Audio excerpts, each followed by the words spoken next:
A special Sunday at Minute Maid Park as we welcome you to downtown Houston. It is a kids Sunday and they were lined up early because today was the Jose Altuve replica jersey giveaway. And you know every single kid wanted to get their hands on that number 27 jersey. And today the Astros take on the White Sox to wrap up this 4-game series. Hi everybody, welcome to another afternoon of Astros baseball. Todd Callis alongside Jeff Blum. Blummer, so far so good against the White Sox. A chance doesn't happen often for a season sweep. Yeah, they played very good against the Central, but a season sweep would be nice to start off this 11-game homestand with a 4-game sweep right here in front of their hometown fans. One of the reasons they're playing so well lately is because Alex Bregman has been one of the best players in baseball for a little while. Yeah, these guys have really taken the Astro minds off of Carlos Correa not being in that lineup. If you have some of your superstars out of the lineup, you need some other guys to step up. But Alex Bregman has not only stepped up, he is also becoming a superstar in that dugout. Those numbers he's put up, 3 for 5 last night, but it's also the timing of some of these hits. They make some of us look good when we see how hot he's going and we can call some of his shots. But this guy has become a guy they really rely on in that lineup. Blummer called the Bregman shot yesterday, and Yuli Gurriel's provided some highlights as well. Yeah, overall, 432 with runners in scoring position. Again, this is another guy that can recognize the moment, but he also understands his approach. He is a guy who will go up the middle, gap to gap, and he is attacking early. There's really no pitch that he's not going to go out there and try and get in a situation where there's a chance to drive and a run. Again, leading Major League Baseball in RISP, and he also got a slow start to the season being on the shelf. Gurriel, Bregman, keys to the offense today facing Lucas Giolito with Dallas Keuchel on the mound for the Astros. More on this Kids Sunday from Minute Maid Park after this.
The Chicago White Sox on Kids Day, and we have a kid reporter. Caitlin Hinch is with us today, and she is on the job of interviewing Colin McHugh. Take it away, Caitlin.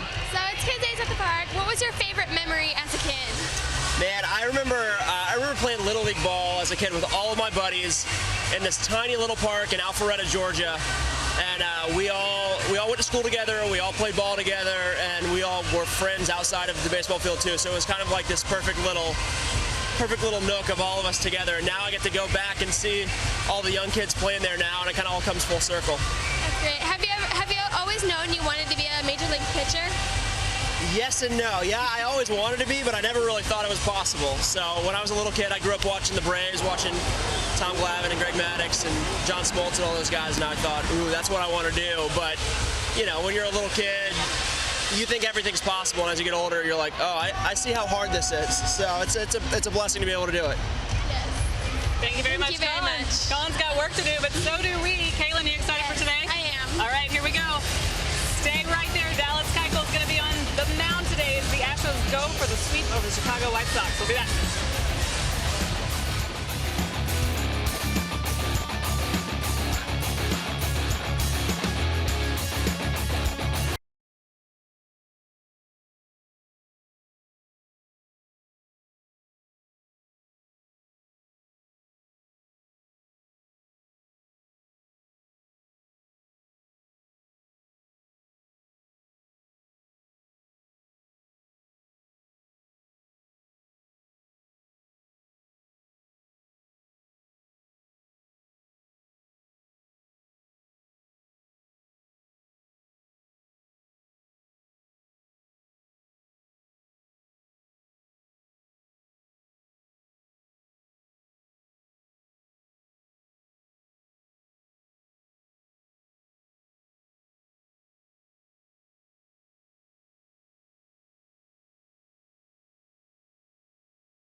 AT Sportsnet is brought to you by Southwest Airlines. Low fares, no hidden fees.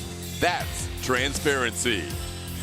And by Champion Energy Services, the exclusive electricity provider of the Houston Astros.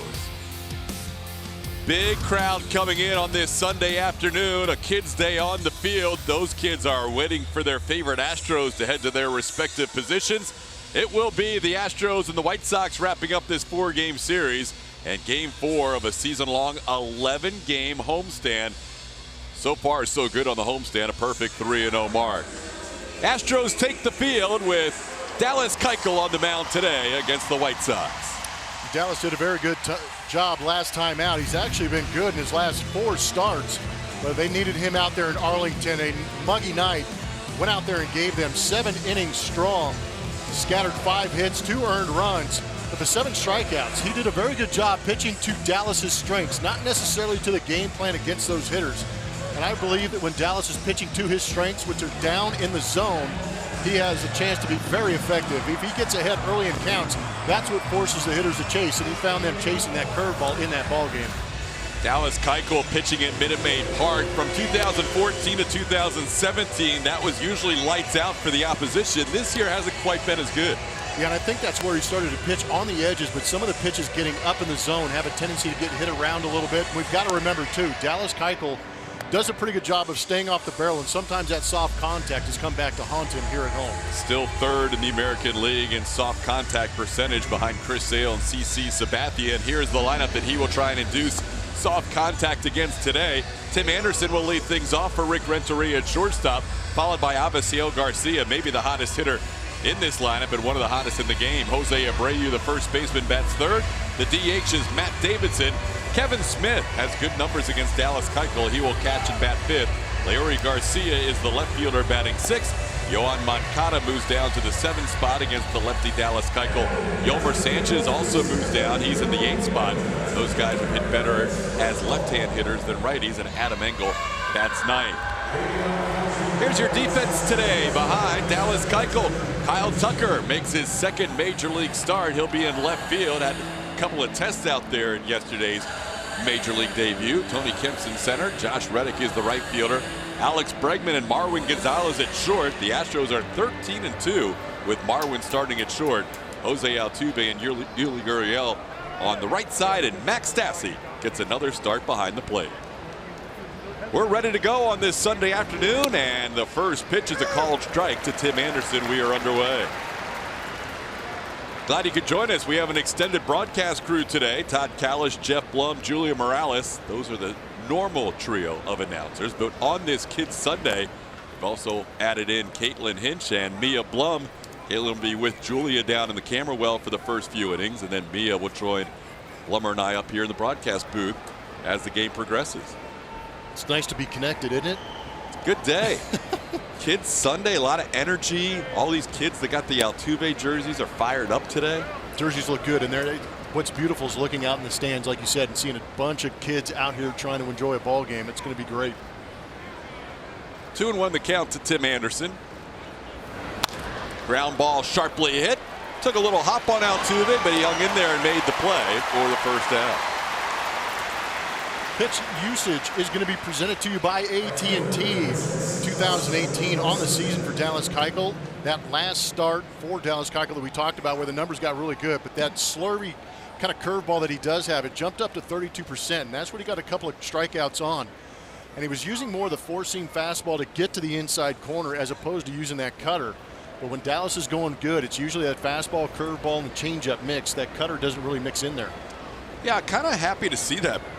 The mix. The cutter at times has been good, but at times it's given him some issues, and that slurve that we're calling it now seems to have been a little more prominent in his last start. Well, it looked like a more traditional curveball, even though Dallas has explained that it's a slider that he will change the velocity on and the tilt.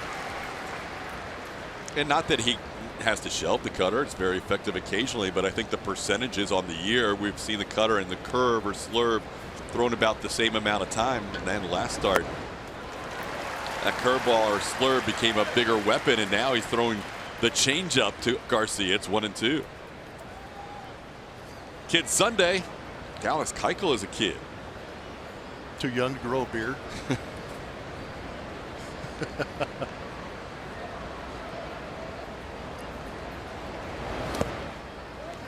There's that breaking ball that Garcia does not chase. It's 2-2.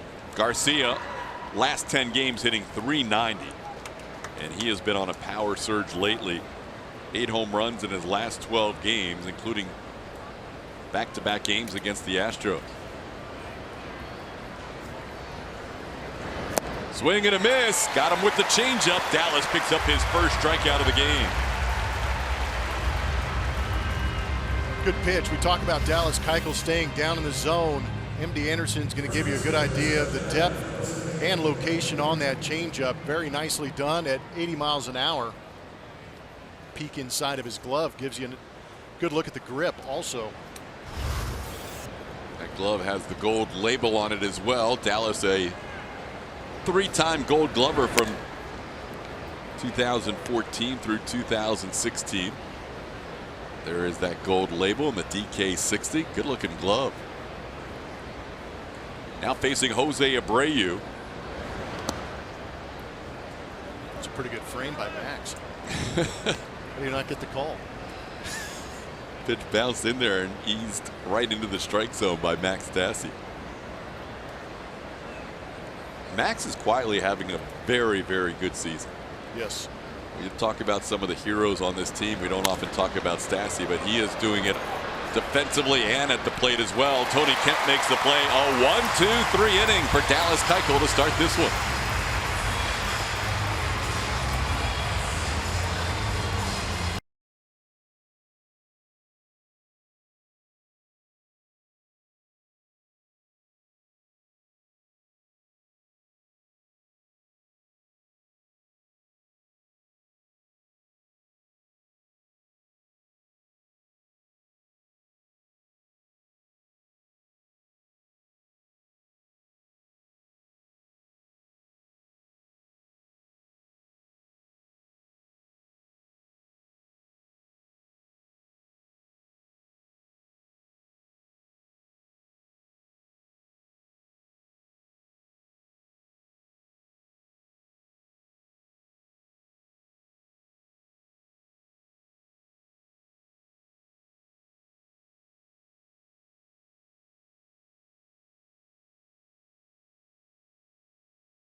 Southwest Airlines. Here is how A.J. Hinch will line it up today. George Springer at the top. George is DHing this afternoon. Alex Bregman is the third baseman. Jose Altuve at second.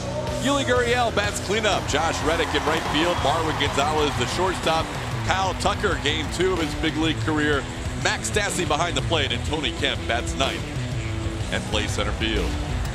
Lucas Giolito on the mound for the Chicago White Sox. 17 starts this season. The record is at 5-7, and only 54 strikeouts in 89 2/3 innings pitched. ERA is inflated. The issue is that strikeout to walk ratio, 54 walks, and he walked 8 hitters in 2 games against the Houston Astros. 7 in the last start he had against them earlier this season. It did not have any command in that outing. It was almost difficult to watch on a cold afternoon in Chicago back in April. George Springer leads things off and takes a pitch outside of the zone for a ball. Giolito 2 innings, 9 runs, 7 walks in that outing against the Astros back on April 21st, and he's missed with the first 2 deliveries in this one. Lowest first pitch strike percentage in baseball, and that has given him some issues this year for Giolito. They like his arm, just 23 years old. He'll turn 24 next Saturday. But that arm has been erratic at times. And already today, he has started out 3-0 on Springer.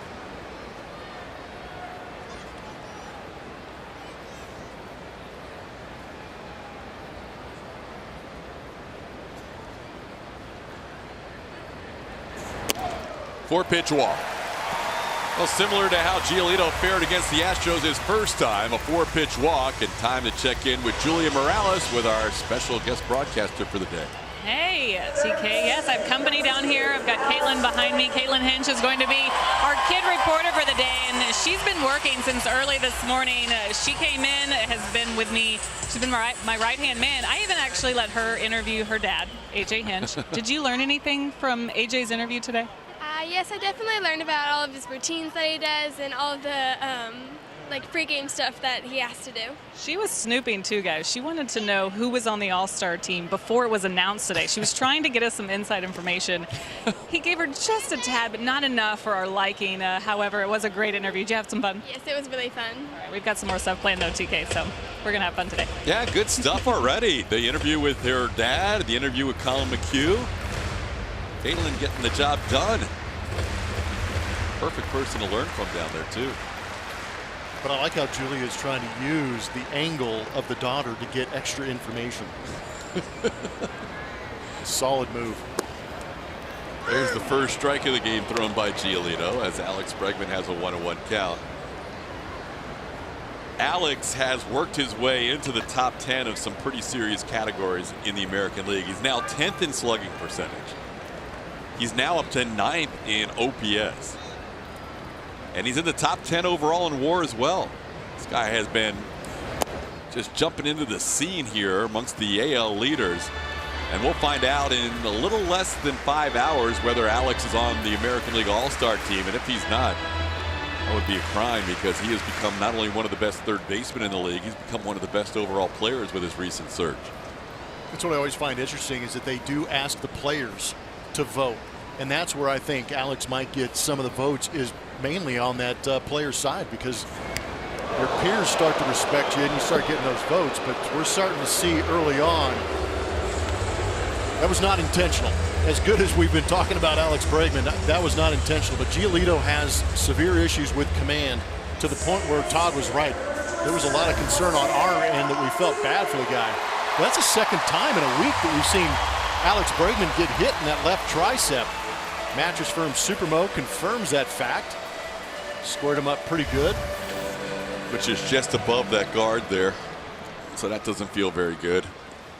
11th hit batter for Lucas Giolito this season. To go along with the 54 walks. And now 55 with Springer. And 8 wild pitches on the season. Yeah, it's an uncomfortable at bat for a guy because you're really not sure he knows where that fastball is going. Here's Jose Altuve. That one finds its way on the plate for a strike. Altuve up to 121 hits on the year. coming in batting .339, second to Mookie Betts in the American League. The 121 hits are the third most in Astros history before the All-Star game. Bob Watson in '73 and Altuve himself earlier in his career had more. Jose pops one foul and out of play. Kind of lunging at that changeup.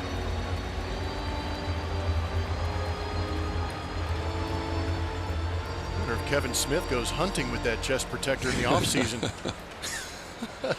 Couldn't even see him.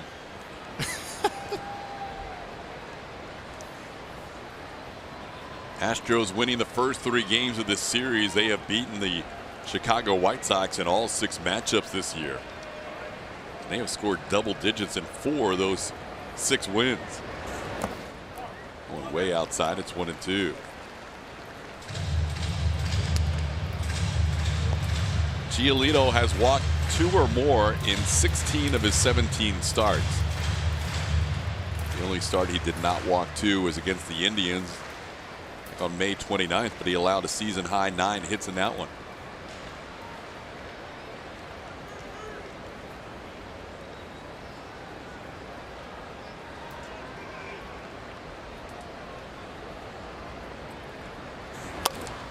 Tap slowly back to the mound. Giolito makes the play to second for 1. Altuve beats the return throw. Jose flying down the line.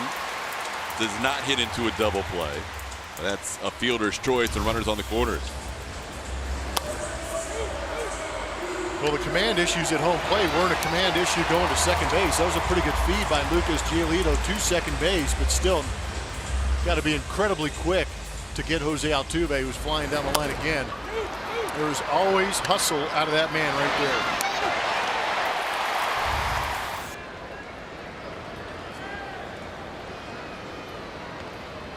So that'll bring up Yuli Gurriel with runners on the corners and 1 out. Yuli coming in batting .432 with runners in scoring position.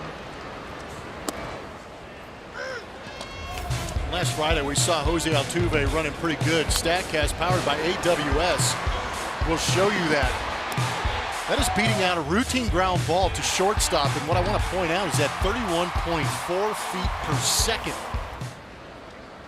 That is incredible speed down to first base. Up the middle, there's the second baseman. Moncada positioned perfectly, and Gurriel rounds into a double play. Astros lead Major League Baseball in double plays, grounded into. That's how the first ends.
We take you back to Friday night's game, which was dedicated to Make-A-Wish hero and Astros fan Cameron Gooch.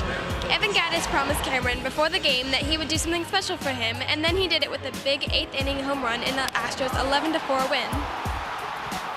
That was a very cool moment.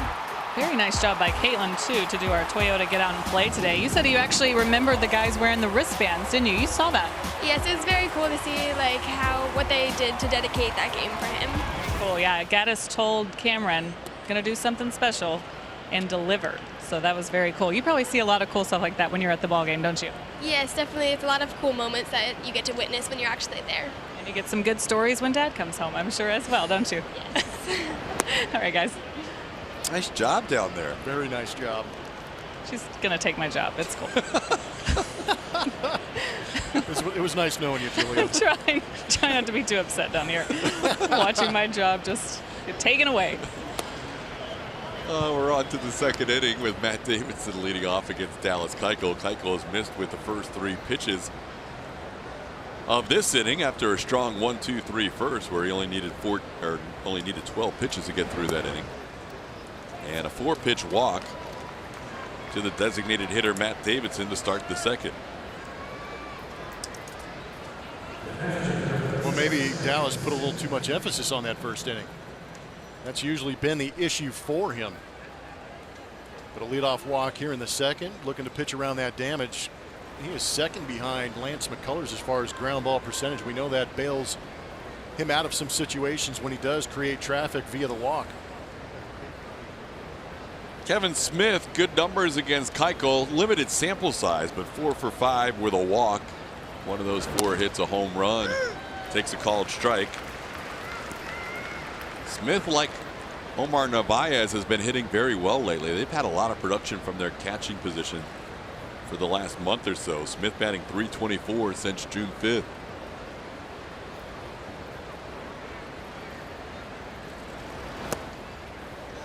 Down and in, it's 1-1.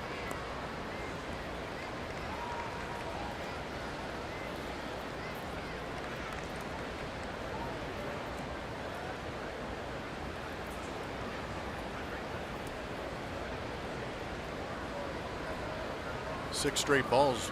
Good time to hit if you're Kevin Smith. High chopper, Bregman to Altuve. No chance for Altuve to make a turn because of the high chopper. But they get 1 out on the fielder's choice. Yeah, that ball chopped up there. No chance for Alex Bregman.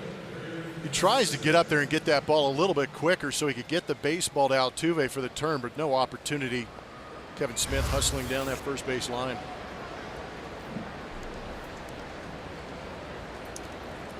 I'll bring up Leury Garcia. Garcia on this trip 3 for 20 overall, coming in batting .275. Astros increasing their lead by another game last night with a victory against the White Sox and a loss by the Mariners. There's a line drive base hit to right field. Stopping at second is Smith, and the White Sox have 2 runners aboard here in the second with 1 out.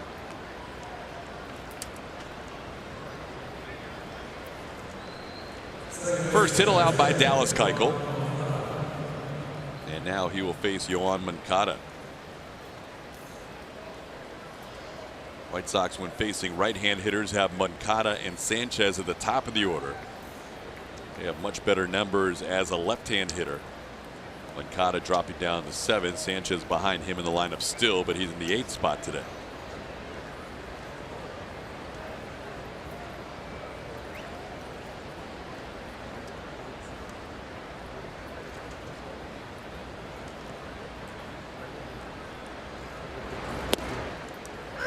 Called strike. Looked like a little cross up there. First time a runner's been on second base, and Max Stassi goes out to talk to Dallas.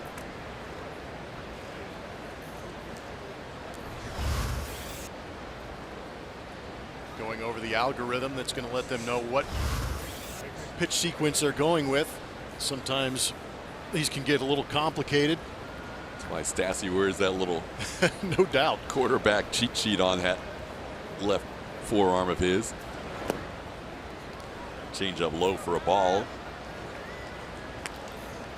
Moncada had 153 on the year as a right-hand hitter. Here's Stassi looking at the sheet.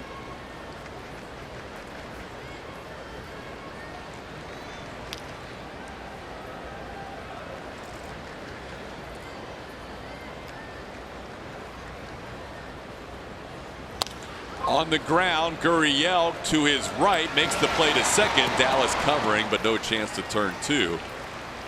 Well, Dallas gets a couple of ground ball outs in the inning, and they result in fielders' choices. 2 outs and runners on the corners. Dallas can field his position. You can see immediately he understands there's going to be an opportunity at first, but Marwin opts out. Not sure it was hit hard enough. Moncada can run a little bit.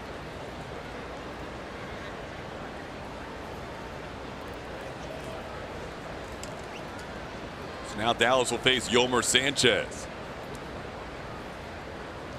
Sanchez on a 6-game hitting streak. Yes. Tries to hold up and does, as the first base umpire Todd Titchener.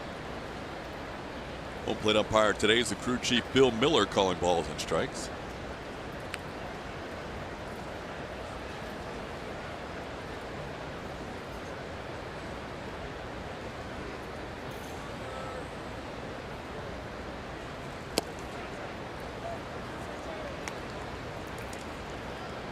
Two 2-0 the count. A 4-pitch walk by Dallas to start the inning, and he's kind of been working out of a little jam since. He had a fielder's choice, a single, and a fielder's choice, the next 3 hitters. Now on a 2-0 count, he gets a swing and a miss on the changeup. It's 2-1. Good changeup from Dallas and a hitter's count. Got Sanchez well out in front. And talking about that low exit velocity that Dallas Keuchel can create, that's kind of the issue right now, is a couple of slow hit ground balls haven't resulted in double plays. If they're hit a little bit harder, it might be a little bit easier to turn those. Now it's 3-1.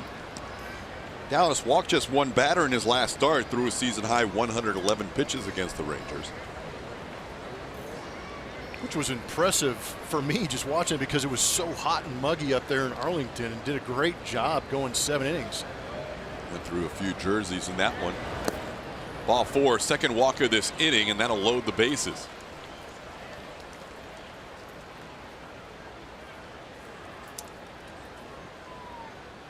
Well, Dallas walking the leadoff hitter Matt Davidson, and now walking Yolmer Sanchez. And the White Sox will have the bases loaded with 2 outs, and their 9-hitter Adam Engel due up.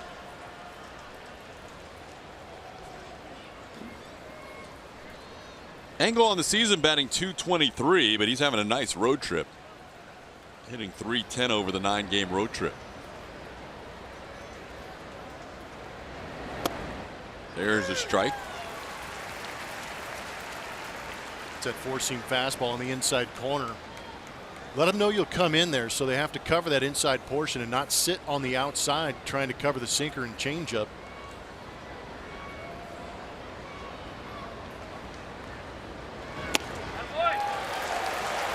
Another fastball and a swing and a miss. It's 0-2.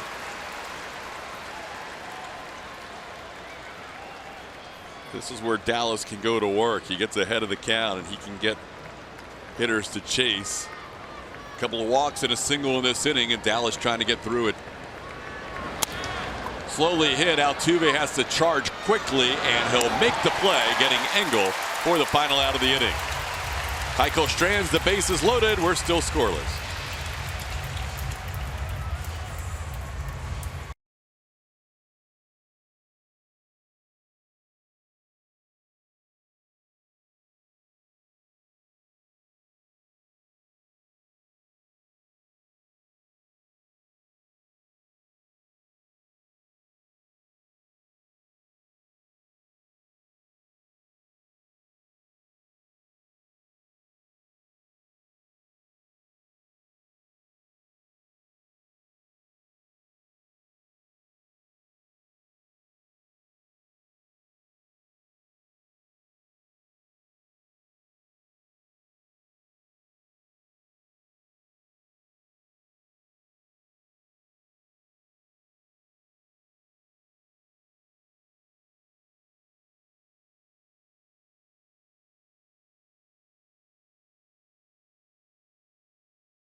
Poll. Remember to follow and vote at ATT Sportsnet SW. What was your favorite part of the Astros' big win yesterday? Was it A, Kyle Tucker's Major League debut? How about Jeff Blum calling the shot? He did that. We're going to hear it later. Also, Alex Bregman in his blue steel look today. Or that was from yesterday as well. Zoolander reference for those who haven't seen it. You know, Caitlin, we're going to give her a chance to answer here. Do you know what you would vote for? I think I would vote for Bregman's look. That was funny. Changing it up. Nice. I thought you were going to go with Kyle Tucker's debut because you asked your dad about it.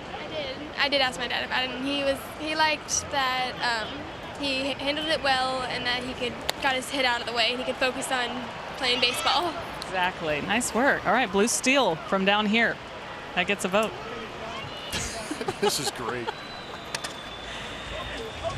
You have to make sure that you're watching after a Bregman home run because he does something after every one.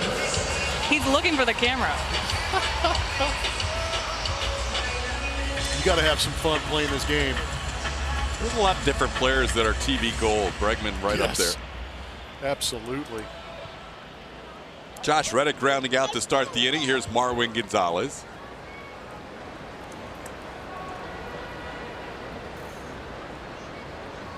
Lucas Giolito walked and then hit a batter, the first two batters he faced today, but then settled in.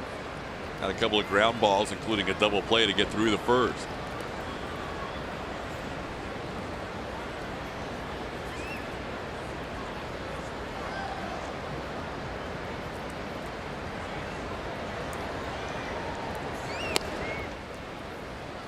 Breaking ball stays up and away. It's 1-1. Throws the curve around 78. Slider comes in around 83, 84.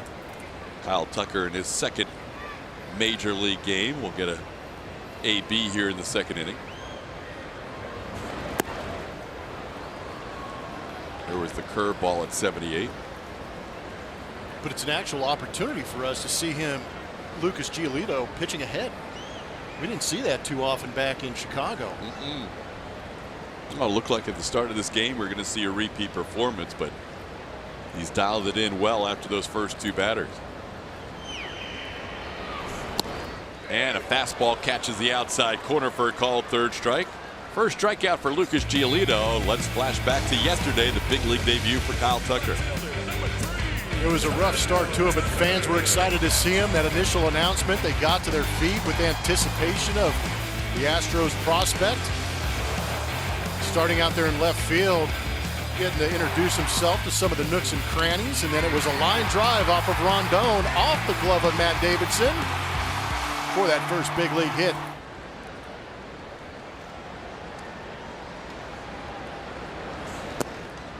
Tucker then interviewed by Julie after the game, and I was really impressed, as was he, by the crowd's response to him throughout the game, especially that fourth at bat. I was impressed. You were impressed. Kyle was impressed. Coaching staff was impressed. There were people talking about the reaction to Kyle Tucker probably more than the game. Hits the ball hard, but at Moncada in the shift, and he makes the play for the final out of the inning. So 1-2-3 inning for Giolito.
Kubota, Dallas Keuchel in his career at home against these White Sox. 3 of those starts, he has a 2-1 record, a 1.69 ERA, and he is holding them to a 176 opponent batting average.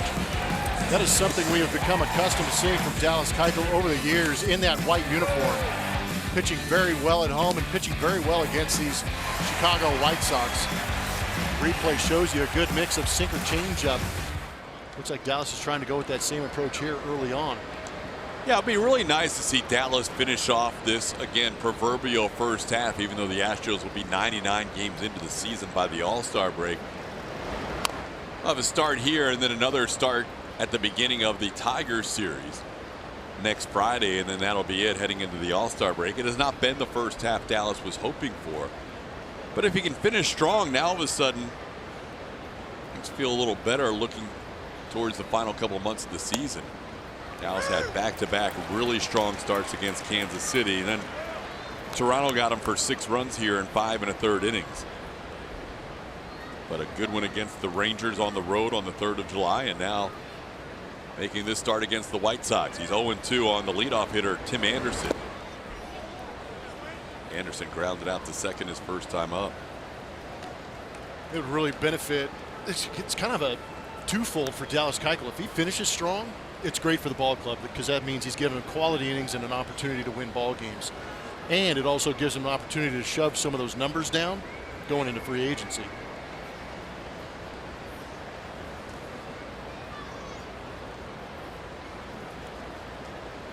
Dallas knows how important this season is personally and obviously for his team trying to go back-to-back.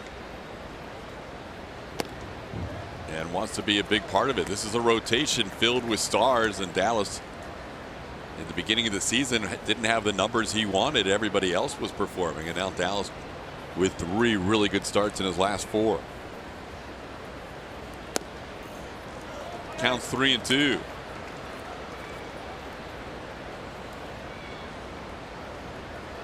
AJ Hinch looking on. He will be a part of that show today when the All-Stars are revealed.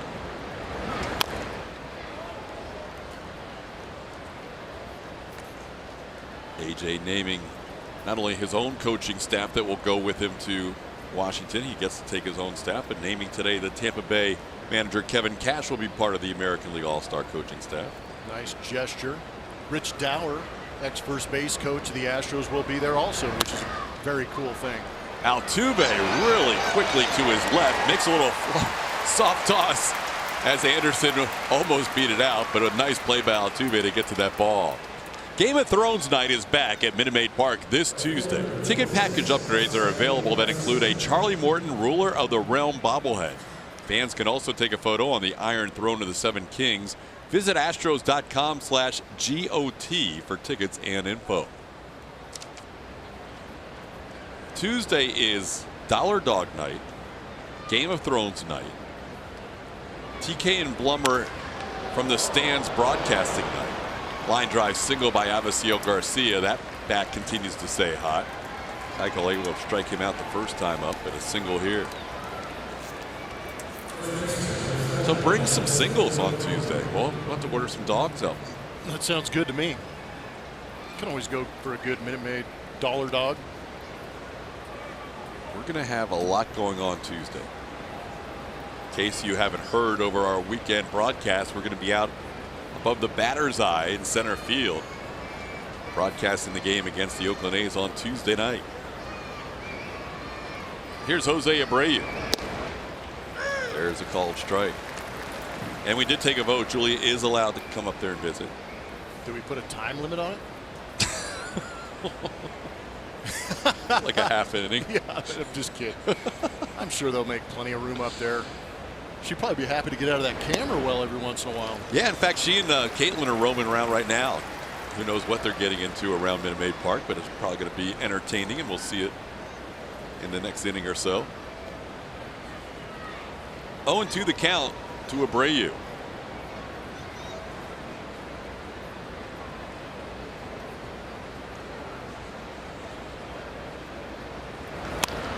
In on the hands, Dallas with the comebacker to Altuve, and Altuve turns the double play. Dallas Keuchel gets through the third with an inning-ending double play.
Game. Bottom half of the third inning, Max Stassi coming in amongst American League catchers in the top of most categories. He leads AL catchers in WAR, slugging percentage, and OPS. Not too bad for Maximus. It's good to see him going the other way. Early on in the season, facing some left-handed pitching, able to yank him and take him deep to left field, but showing a good job of making that adjustment, taking some of those pitches away and going with them. The thing I like about watching Stassi this year is he has obviously never had this opportunity before. He's taken full advantage of it. But then you get an occasion where your backup now becomes your #1 guy with the injury to Brian McCann. And sometimes when those guys see more playing time, their numbers dip. But Stassi's kept his numbers, if not improved them, since McCann's injury. Max asking Bill Miller if that was a strike while he was catching. It's 1-1.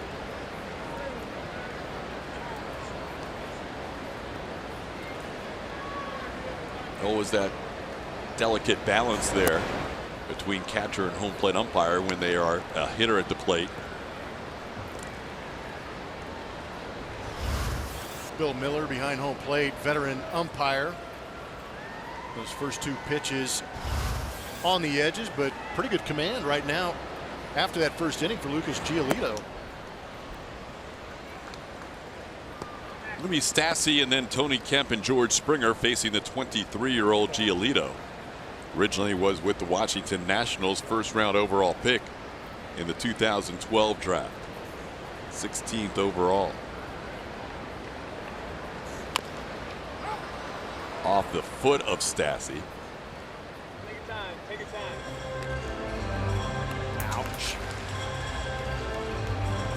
So a guy who wears two very large shin guards to catch doesn't wear one when he hits. No.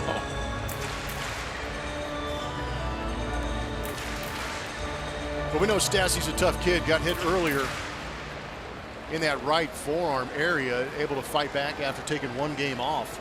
Still wears that sleeve on the right side. I would imagine there's still got to be some pretty good swelling throughout. And the seam mark that hit by pitch left on there was impressive.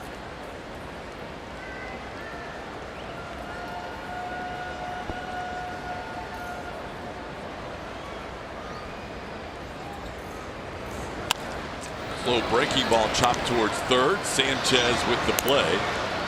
And Stassi retired for the first out of the third inning.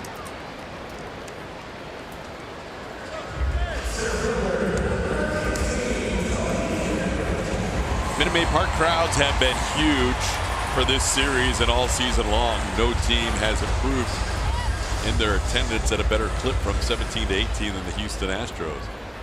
We mentioned how the crowd responded to Kyle Tucker's debut in yesterday's game. Just really into Houston Astros baseball this year. What a fun team too. Not only talented, but great characters throughout, including this guy, Tony Kemp. Oh, that's a great shot at Tony as a kid. That is awesome. That helmet looks like it's a little on the large side for Tony Kemp. But I mean, that's great. Knowing Tony's personality, I would imagine he probably got a knock in that picture right there and then just flipped the helmet off and went running around the bases. Probably. That's what I'd like to imagine, at least. The hugs for homers has really caught on too. Had the Strozone hugs for homer shirts the other day. Now Giolito misses. It's 3-0. One thing we've seen with Kemp, he is not afraid to draw a walk. 15 of them so far. And he's second on the team with that .385 on base percentage.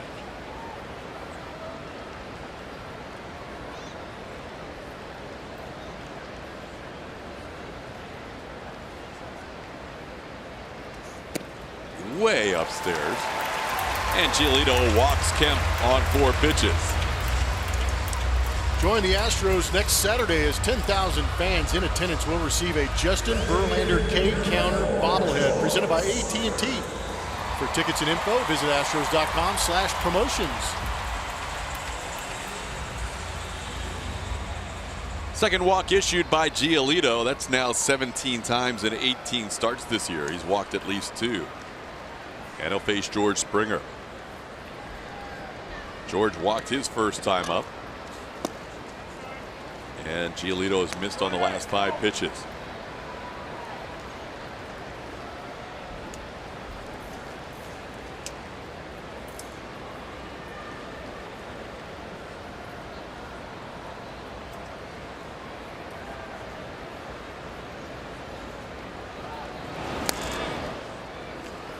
Kemp has 4 steals for the Astros. Also stole 13 bases for the Fresno Grizzlies before his call-up.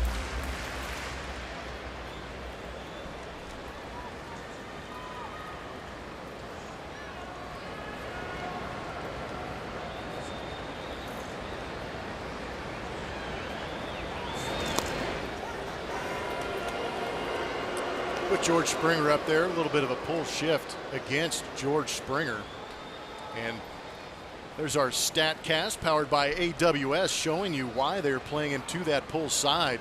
Not so much to third base, but a lot up the middle and towards that shortstop area.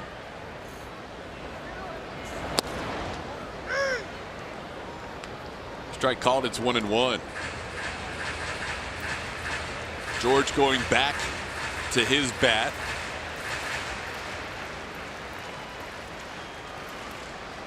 After using the Altuve bat, trying to break out of the slump.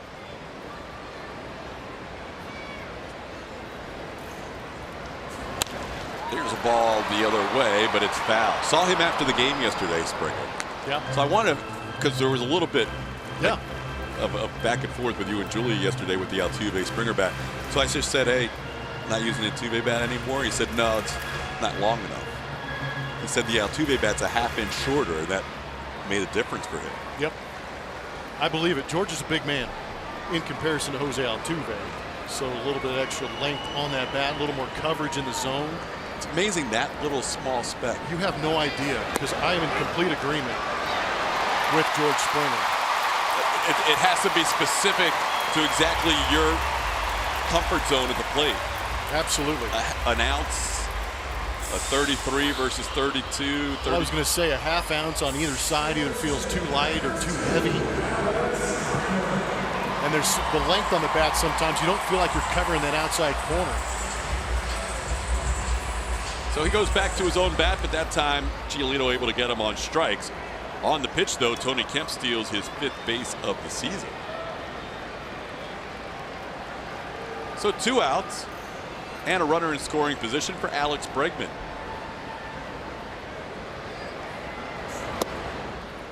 Bregman takes a called strike. Alex was hit by a pitch his first time up.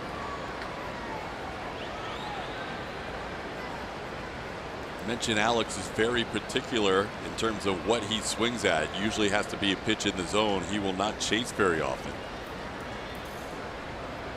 And Giolito does not get many chases in general. That one was on the outside corner. And it's 0-2. First one was on the edge. This one seems like it's down by the way Kevin Smith caught it.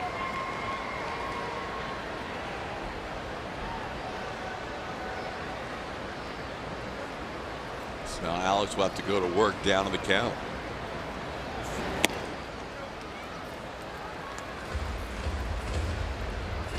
Bregman with a 3-hit game yesterday, moving that average up to 284 at the start of today's play.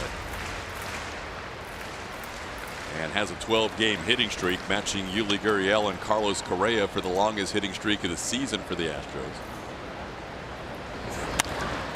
High pop-up, shallow center field, angle comes in. And that'll do it for the third. We're still scoreless, the White Sox and the Astros.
You know, I was always a shortstop and a pitcher growing up, and I loved the Little League games because, one, I wanted to play every day. I woke up wanting to play. I went to bed wanting to play. I filled my days wanting to play. We played in 2 different leagues. So I got a ton of baseball playing in, and had energy and loved it just to be out, get dirty, slide, dive, hit third, all the things that you wanted to do when you were growing up. And I still remember, you know, it's funny, with all these teams that you're on, you get team pictures, you get teammates or coaches or people that come back. When Little League picture comes up, that team that you had the first trophy, or you caught that, I still have a home run ball from when I was, I think, 9 or 10 years old. That matters to me as much as my first major league hit or my first major league home run or my first major league win as a manager. Because that's baseball in its purest sense. That's when you love the true love for the game. You just want to get up and play every day. Go Yellow Jackets. Go Yellow Jackets. Kid Sunday, A.J. Hinch reflecting on his youth baseball days. I think that holds true for almost everybody, whether you made it to the major leagues or, in my case, or 99.9% of the people watching at home's cases that never played professionally, is you have certain memories, whether I think almost everybody remembers the first time they hit a ball that actually went over the fence. Like, wow, I can do that. Yeah. You know? It is pretty special. Those are monumental moments in the progression of being a player, an athlete. And it can be, it's across all sports too. There's you're going to remember that first 100-yard return or that first catch for a touchdown or the first touchdown pass or the three-pointer.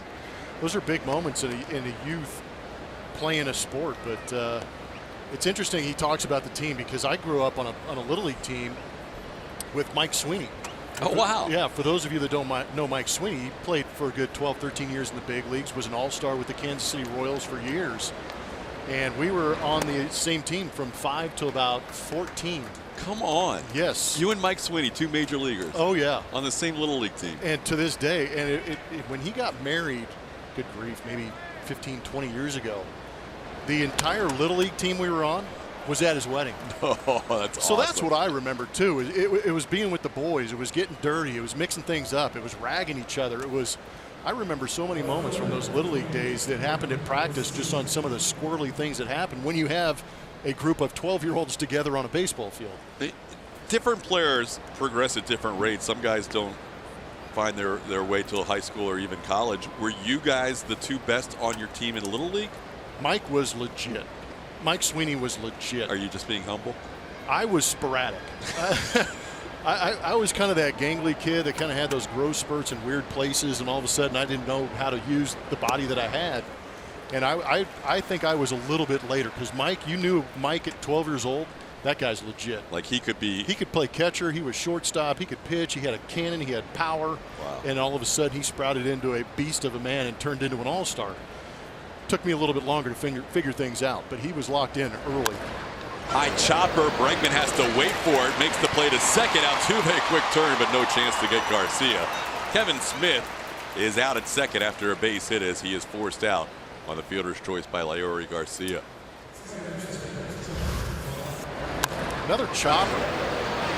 You'd like to have that just be a traditional two-hop ground ball, have Bregman roll that thing over, but I'm still impressed with Altuve being able to. And again, this day and age with that slide rule, he can sit on that bag, wait for the throw, and try and make that turn. His turns at second have been very impressive this year. Very quick. Now Dallas faces Yoan Moncada. Moncada fouls one away. On this Kids Sunday, we have had Caitlin Hinch down there in the camera well with Julie Morales. They're now out and about in the stands at Minute Maid Park. We'll have Mia Blum, Jeff's oldest daughter, joining us in the broadcast booth in the 5th and 6th innings. And we are taking a look back at some great pictures of players as kids on this special Kids Sunday. Saw Dallas Keuchel as a young baseball player. Dallas with an 0-2 count on Moncada.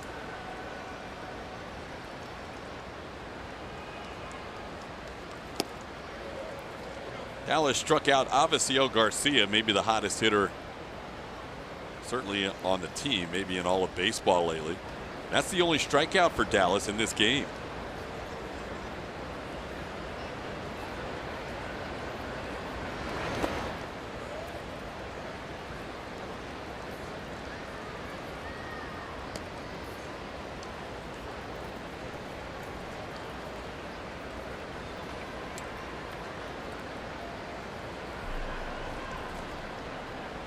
Dallas in his last start struck out 7 in 7 innings. Moncada leads all of baseball with 125 strikeouts.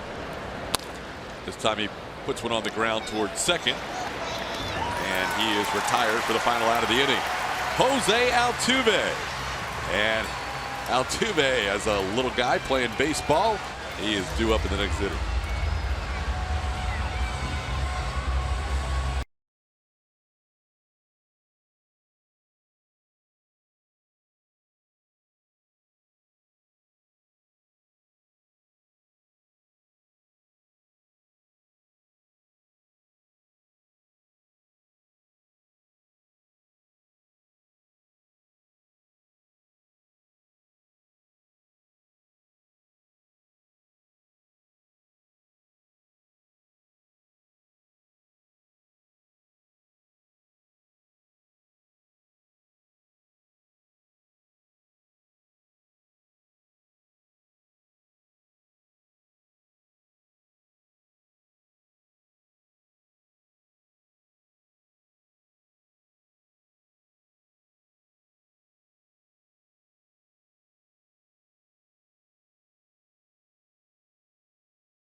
game is Dollar Dog Night presented by Nolan Ryan Beef. Enjoy all the dollar dogs you can eat this Tuesday the 10th as the Astros take on the A's.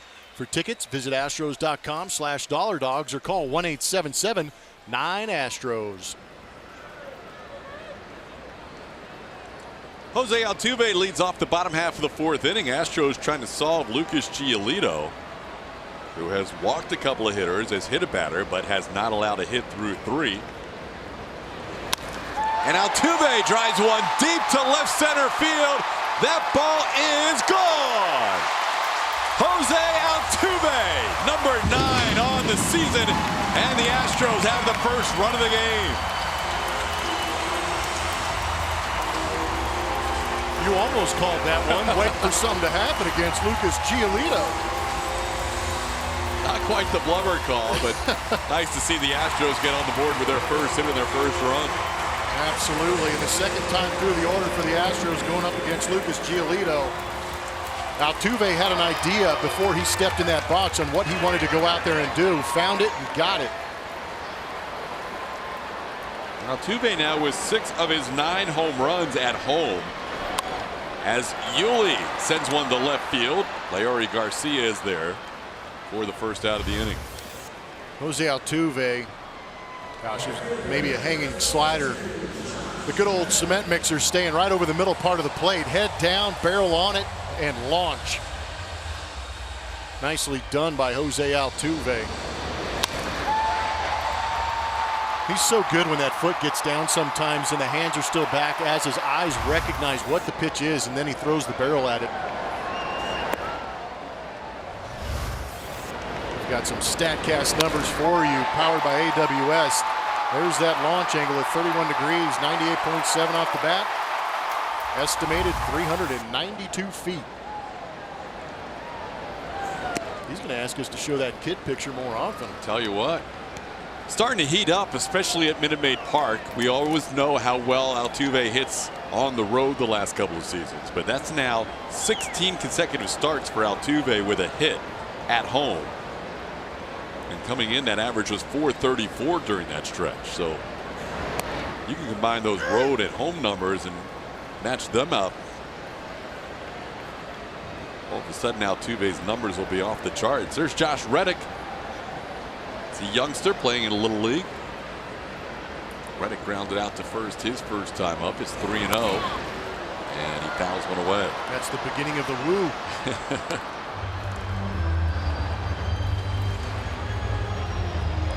Josh's last 5 games hitting .381. Counts actually 2-2. He fouled off a 2-1 pitch.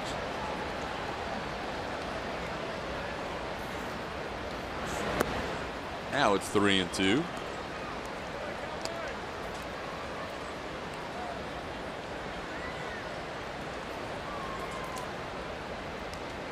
Jose Altuve continuing a streak for the Astros. They have now hit a home run in 15 consecutive games.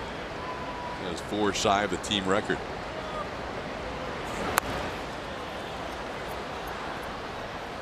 Josh, late swing, just a little piece of that one as he dribbled it foul up the line. Giolito now has allowed 17 home runs on the year. He allowed 3 in his last start to the Cincinnati Reds.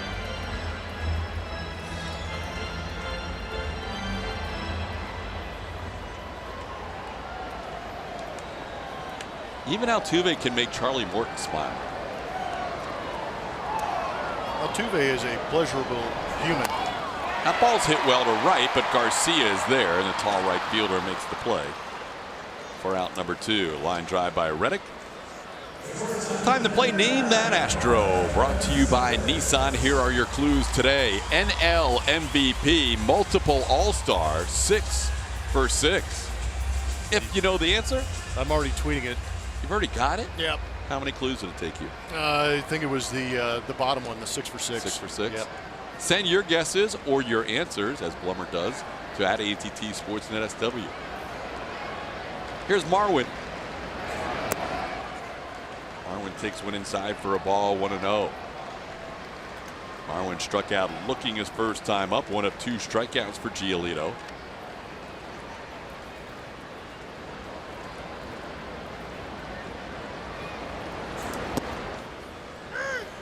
1-1. Astros trying to do something today to the Chicago White Sox that has never happened since the Astros became an American League team, and that is sweep a season series against a fellow American League squad. They are 6-0 against the White Sox and leading 1-0 today. Outscored the Sox 27-2 up in Chicago earlier in April.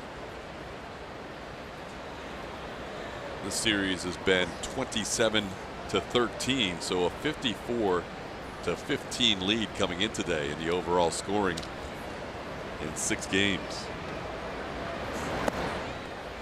3-1 the count. It's pretty incredible. 54 runs in 6 games puts you right at 9 runs per game.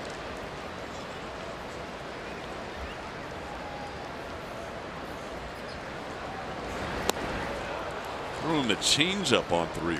There's been a steady diet of changeups to Marwin Gonzalez. Some good, some okay. That one very good.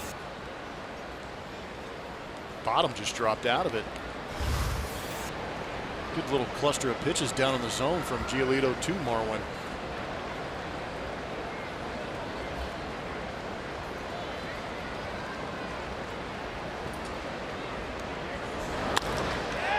In the air to center field, Engel over and makes the play for the final out of the inning. Jose Altuve breaking up the no-no and the shutout with one swing of the bat. Todd asked. Altuve delivered. 1-0 Astros.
It happens to be a Jose Altuve home run as they lead 1-0. We are joined in the broadcast booth by Jeff Blum's oldest daughter, 14-year-old Mia Blum. Hello. How are you, Mia?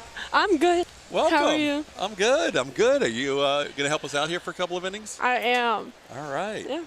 You excited? I am. A little nervous, though. You've done this before, though. I have. We had this opportunity back in Anaheim earlier in my broadcasting career. Yep. So now we brought her back, and she's going to help us out in the booth. Mm-hmm. All right. Mia Blum joining us for the 5th and 6th innings as Dallas Keuchel will start things off against Yolmer Sanchez. Takes a called strike.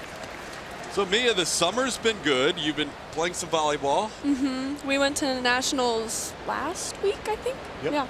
In Detroit. Very exciting. We won our flight.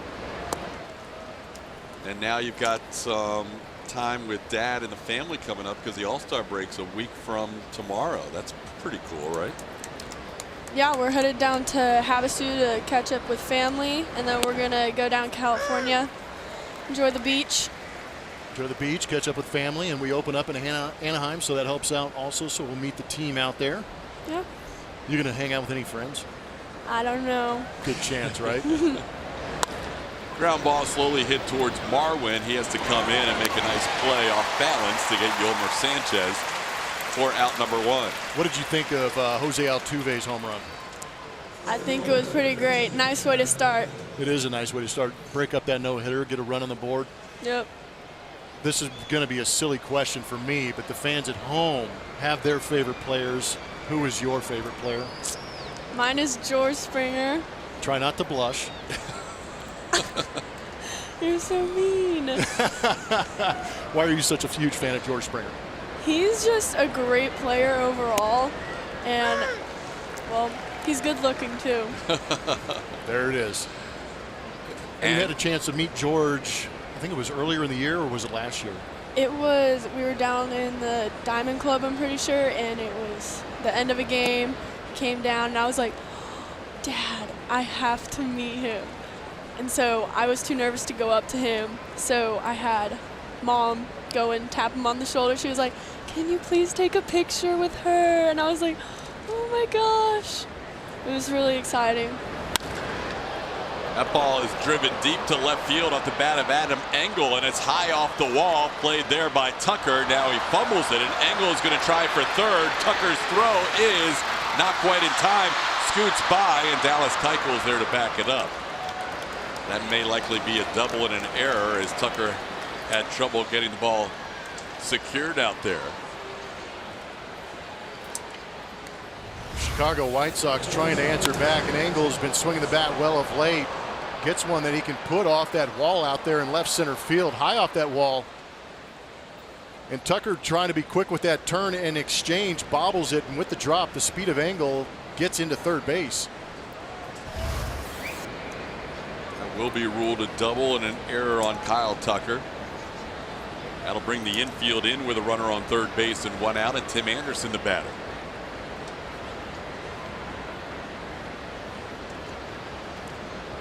Anderson has grounded out to second base a couple of times, and he fouls one away.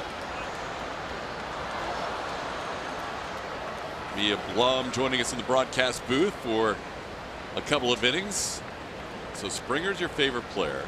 Mm-hmm. You're a big-time volleyball player. Yes. When we used to, cause my dad worked in broadcasting too, just like your dad. So my dad never played in the big leagues like your dad, but we always were so excited about the All-Star break because it's a long year. Yeah. And you don't get to see your dad as much as you'd like, right? It's crazy long. Always take advantage when he's home. That's awesome. Mm-hmm. So like a Sunday night when there's a long homestand like tonight, that's a good time, like family dinners, dad's grilling out. Oh yeah. Steak, baked potatoes, all American. Tim Anderson goes around, and he is not in agreement with that call by Bill Miller, the home plate umpire. And he's trying to stay in the game, and Avisail Garcia gets in between.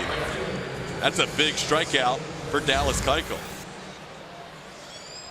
Good slider down in the dirt. Great job by Stassi, too, with a runner at third base. Keep this in position, and I think he went around, too. The replay gives you a good idea. But Stassi on the bounce also makes the tag. He doesn't have to risk that throw down to first base. Now Dallas has to get the dangerous Avisail Garcia, who singled his last time up. Saw Anderson have words with Bill Miller. As a hitter, Blummer, are you hoping you at least get a check with the first base umpire on a close swing like that? I would say a majority of guys would always like to have that call thrown down to that guy at first base, just because the angle is so much better. The home plate umpire has a lot going on as far as calling the pitch, trying to figure out if the pitch got by him, where the runners are at, and things like that. Sometimes it's egregious enough to where the home plate umpire can call it, but I think when it's that close, you'd like to have it sent down there. I credit Bill Miller for keeping his cool with what Tim Anderson throwing his arms up, and sometimes that can get you tossed, but he did a good job of letting him speak his mind and go back to the dugout. 1-1 the count to Garcia, who is 8 for 22 in his career against Dallas Keuchel. And he grounds one towards third. Bregman cuts it off, makes the play. Keuchel strands a runner on third. It's still a 1-0 game halfway home.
It's Kids Day at the ballpark, and I'm at Cookies and Creamery, and I found this ice cream sandwich, and it looks really good. You can find this on the main level, section 106, on the club level, section 219, on the mezzanine level, 251, and on the upper level, 423. Now, this looks really good, and I want to load it up and eat it. So, TK, back to you. All right. Thank you very much. I'm writing those sections down, Caitlin. Thanks. Nicely done. Thanks for the heads up. This is a Kids Sunday broadcast. Kyle Tucker's a kid playing in just his second big league game and leads things off. We not only have Caitlin Hinch working with Julie Morales, we have Mia Blum up here in the broadcast booth with us. So Caitlin's found one of her favorite food items at Minute Maid Park. Where would you go? What would you say is some of your favorite stops along the way here at Minute Maid? I honestly love the hot dogs. You can't go wrong. Just a hot dog? Yeah. Hot dog with what? Hot dog with ketchup. That's it. Just a hot dog with ketchup? Yes. Yeah, we came for a couple of playoff games last year, and with everything going on, I'm like, where are we going to eat? Because that was really my first time to be a fan, too, and we're going to get hot dogs. That's exactly. it. So all these great Torchy's tacos, everything else that's here. That's what I was hoping for, is a Torchy's taco. No. No, the standard. It's not a ball game without a hot dog. There you go. It's a very good point. How often do you eat hot dogs at home? Not very often. Yeah, the only time we do hot dogs is at the ballpark. Mm-hmm. Something about a dog at the ballpark watching the Astros doesn't get much better than that. Yep. Kyle Tucker leads things off with a count of 1-2. He grounded out his first time up.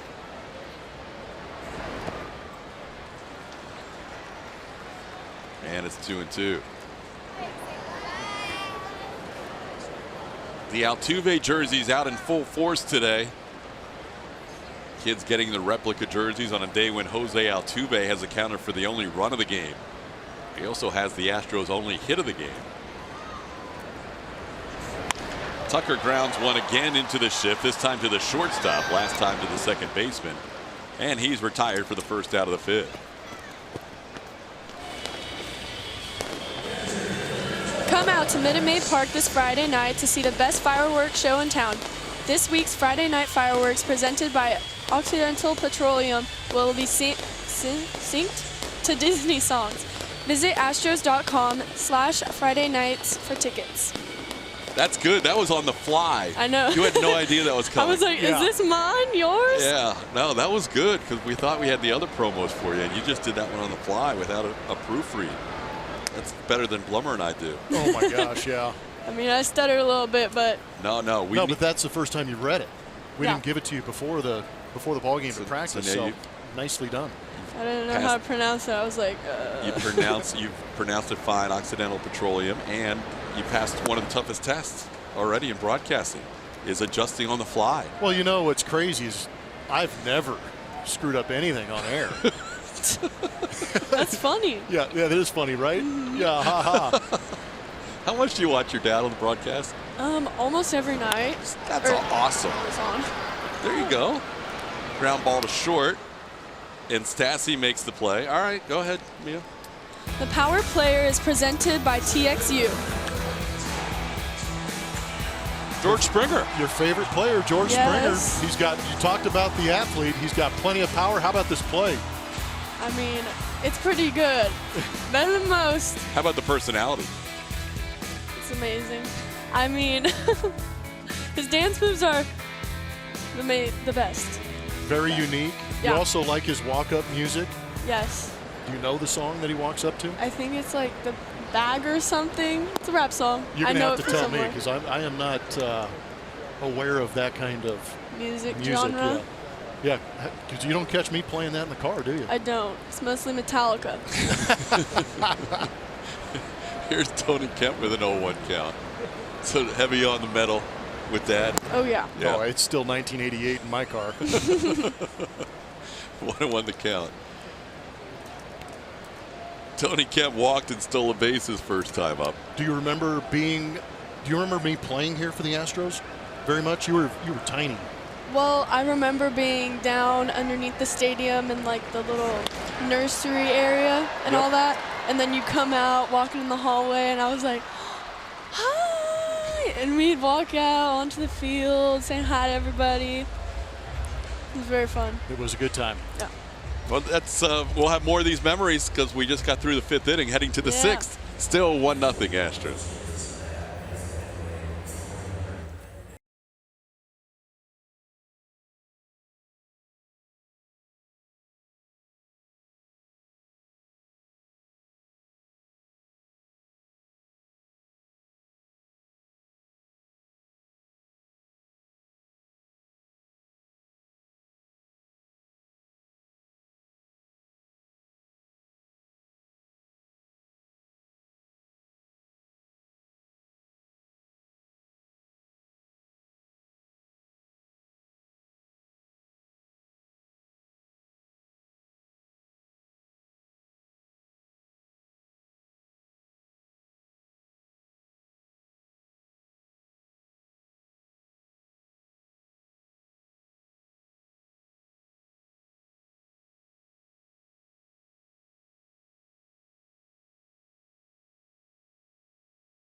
AJ and Julia hit a high note from Tampa Bay. Alex Bregman heats up the month of July. Tony Kemp wired for sound. That's always entertaining. All that and more on Astros Bases Loaded after the postgame show only on AT&T Sportsnet. We head to the 6th inning. Dallas Keuchel and the Astros leading 1-0. He'll face Jose Abreu, who swings and misses at a changeup, a foul tip. Abreu has grounded into a double play and flied out to center. Todd Callis, Jeff Blum, Mia Blum up in the broadcast booth. Julia Morales, Caitlin Hinch roaming Minute Maid Park. White Sox have 4 hits so far against Keuchel as Abreu sends one down the line foul and into the crowd. So we saw the celebration by Springer with the dancing after. Oh, yeah. On your volleyball teams, big point, or if you win the game, you win the match, are there like fist bumps? You guys have your own little celebration too? Well, on my old team, we would stomp on the ground, clap our hands, and then we go in a huddle, and then we celebrate. But this year, instead, our coach wanted us to dive all in the middle. And I was like, the last time I dove, I got a bunch of bruises on my knees, and I was like, oh goodness, whatever, I'll do it. So the whole team dives. Yeah. Oh yeah. I'm pretty sure my coach's headbutt, but it's okay. Pitches down low to Abreu. It's 2-2. Yeah, I mean, it's a game of superstitions, baseball and volleyball. So Definitely. you definitely have your good luck stuff that you do too, and everybody dives on the floor after a big match. Yeah. And you've played a couple of different sports. What sports have you played? Tell all those kids at home. Oh my goodness. I started out with softball, and then I went to volleyball and horseback riding. Yeah. That's about it. Good for you. That's a lot. Diversity. Yeah. And now broadcaster. Yeah. I mean, you never know. You never know. Never Hey, know. yeah, I'm a testament to that. You never know.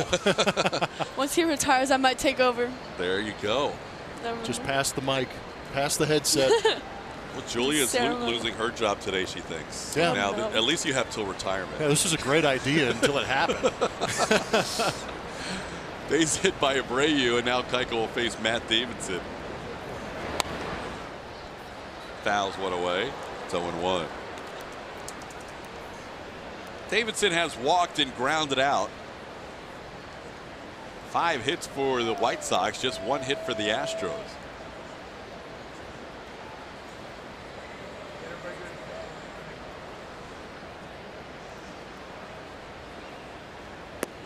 How old do you think you were in this upcoming picture that we're going to show you? Oh, man. Oh no. There we I'd go. say like There's Mia. 4, 5. I don't know. Now, the question is, yeah, you're right. I think you are 5 years old, but what are you looking at off to the left? Do you remember? I'm looking at That the was family. mascot, Yeah. right? It was family day, And at the time, there was no orbit. It was Junction Jack. Sad time.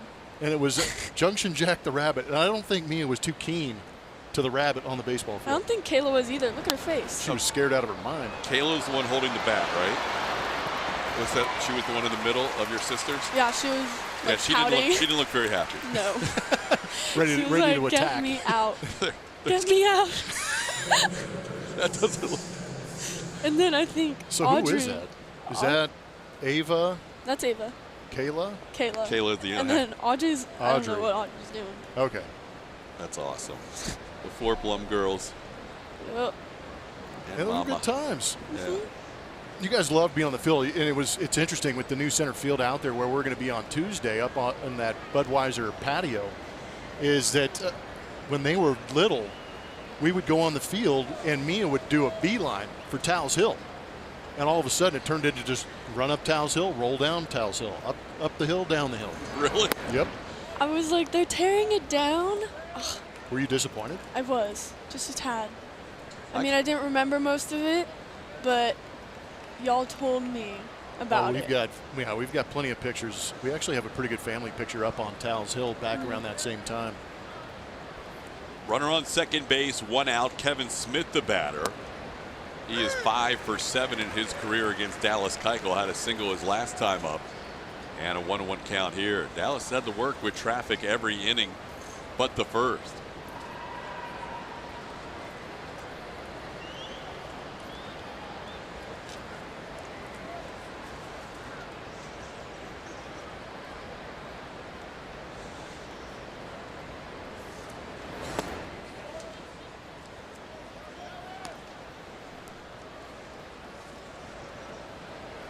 Two and 1 the count. Yeah, it's been an interesting time, and Mia was talking about diving on the court. And diving in volleyball is a little bit different than diving on the field because it's a little more luxurious out here with this plush green grass. Yeah. And you have to have a particular technique diving on the court. Yeah, I'm not very good with that technique right now, but Is always room to improve. Is it always room to improve, but is it due to lack of excitement because it's usually a hard court surface? Oh, yeah. Yeah. Not fun diving onto concrete or wood. But the Astros have done a good job throughout this season making some athletic plays out there in the outfield. Those guys usually end up with some dirty uniforms, and after this AB, we're going to put Mia on the spot and have her judge a couple of catches. 3-1 to Kevin Smith. Dallas may not give in to him. Dallas is probably realizing that Smith has some good numbers against him. And he does get him to hit a ground ball here on that pitch. The fastball up in the zone, and Altuve makes the play for the second out. No Player Does More is presented by HEB. Jake Marisnick isn't here, but he made some fantastic catches. What do you got on that one? I would say 5. Why? Because he's jumping so high. Ran so far, climbing up that wall. The pro move. He's got another one coming up here. How about this one? Long run. There's your dive. Nope, not prettier than mine. Pretty good result, too. 5-star. 5-star. Which play did you like better? I like the diving better. Why did you like that diving one better? I don't know, just his technique and how he's running it down. He was determined. Jake makes some great plays out there. So Mia gives Jake a couple of 5 stars as Laori Garcia bats with 2 outs and a runner on third. Well, I like that last word she used, determined, and that really describes what Marisnick is doing when he's out there. He is determined to get that out for his pitcher. Slowly hit, foul, just barely. That ball almost came back fair. Took some crazy hops, didn't it? Bregman had to snag it before it may have gotten back to the bag. It's 0-2. Well, Dallas was able to strand a runner on third base with 1 out last inning. Now trying to strand Jose Abreu on third base with 2 outs. He's ahead of the count, 0-2 on Garcia, who was grounded into a fielder's choice and grounded out.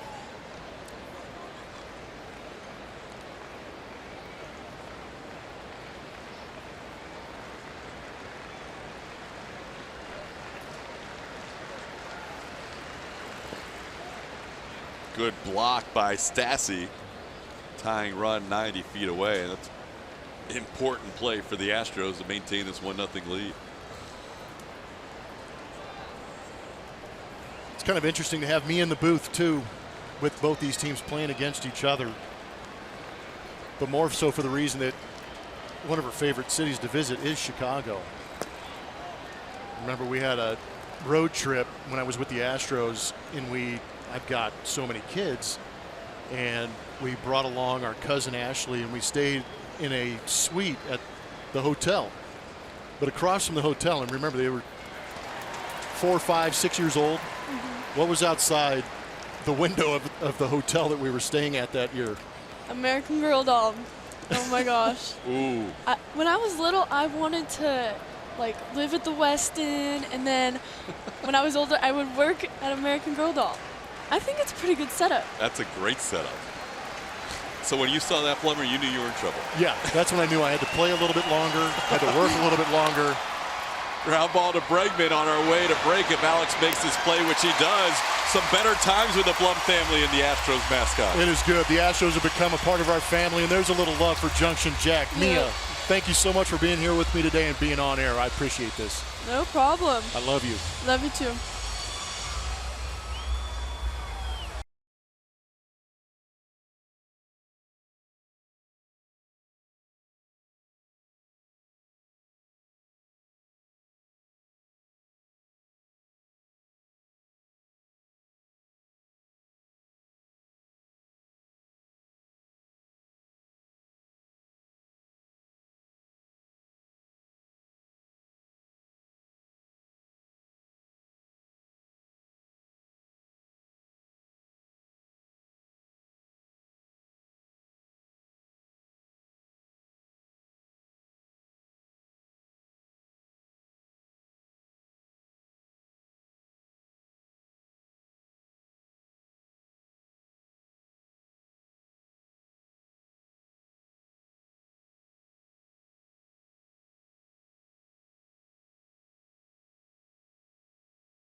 TV All-Star Sale is here for $39.99. Watch every out-of-market regular season game live or on demand on your favorite supported devices with At-Bat Premium. Blackout and other restrictions apply. Visit MLB.tv to take advantage of this sale.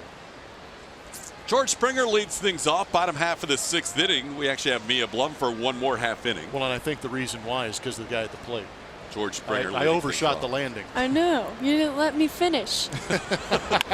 George grounds one down the line. Nice play, Yomer Sanchez, long throw, and Springer, who's hit in some tough luck during this recent stretch, has a base hit taken away there for the first out of the 6th inning. You want to talk about the replay? Me? Yep. It was a nice line. He was so close. George smelling that base hit. Yep. Working hard. He's run into a bit of tough luck. All right, Mia. I'm sorry, Mia. I cut you off. Go ahead. What? No, you're fine.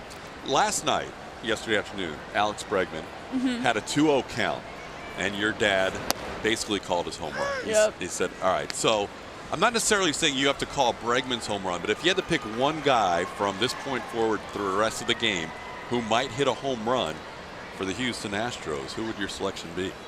I'm feeling Gaddis, I think. Gaddis coming off the bench today. I like that. Wow. Now that would be, now if Gaddis comes off the bench and hits a home run, everyone's going to think the Blum family is It's psychic. like psychic. Yeah. I mean, you never know. We might just be a good luck charm. I think so. Well, here it's an 0-2 count, kind of reverse on when Blummer made that call that we'll hear after this batter. But it's 1-2 on Alex. If I don't get this right, oh gosh. Well, you might not even get an at bat. So you took a long shot. You took a long shot. So of all the guys in the lineup, who would you pick? No, Evan Gaddis is he's chilling out today. I'm sorry. He hit that big home run for the Make-A-Wish young man. Oh, right. All right, before we'll give her time to look through the lineup, our Shiner Box spotlight falls on Lummer yesterday. Good spot for a homer.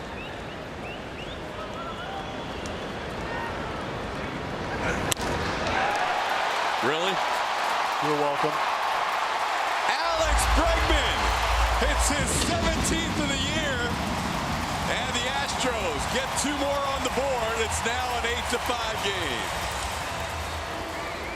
What a call on the pitch. Lummer felt like it was time for a home run. Here's a guy who has the only hit for the Astros. It was a home run. He looked like he was going for another one. All right, Mia, you had time. I have never seen this photo. It's a little help from the truck. Okay, The amazing Karnak is a character on Johnny Carson who was well before he would predict what's in the envelope. So I've got a little bit of that going for me now after calling Alex Bregman's home run. All right, so tell us on the way to break. Unfortunately, we're going to have to say goodbye to you. Who do you pick? I think it's going to be Josh Reddick. All right, that's Mia's pick. Mia, awesome job. Thank you. All right, Mia Blum joining us in the broadcast booth on this Kids Sunday. Still 1-0 Astros.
Then is presented by Rooms to Go. Don't miss over 100 hot buys going on now. Great values in every department. And by Nissan, innovation that excites. Jake Marisnick and Dallas Keuchel were part of the Astros hosting the National Play Campaign. Keuchel and Marisnick joined the Astros athletic training staff and the Taylor Hooten Foundation to educate the area youth about leading healthy and active lives. Very great program and an outstanding program that has gone on through the years. As Yohan Moncada sends one slicing foul and into the crowd. Head athletic trainer Jeremiah Randall. Scott Behringer, assistant athletic trainer. Matt Holland, the physical therapist. Brendan Verner, Trey Weedman. Everybody helping out. Roberto Anding, the dietitian. So good job by Keuchel, Marisnick, and the training staff here for the Houston Astros on that day. Ground ball towards the hole and another base hit. Moncada with a leadoff single. Dallas will work out of the stretch again. That's a couple of innings in a row where the leadoff hitter has reached. Yeah, but one thing we've seen over the year with Dallas Keuchel is the ability to keep his composure and get out of some of these jams. He has pitched this season with a ton of traffic. 5 of the 6 hits today for the White Sox have been singles. Dallas will now face Yolmer Sanchez. Sanchez walked and grounded out.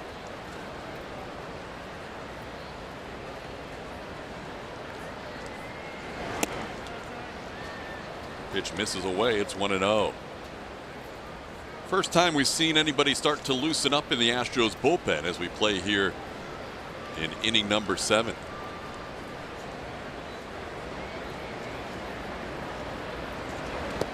When Dallas went 7 innings in his last start against the Texas Rangers, it was the first time he went 7 since facing those same Rangers back on May 13th here at Minute Maid Park. Today is pitch count at 93 as Colin McHugh starts to warm up in the Astros bullpen. 2-0 to Sanchez.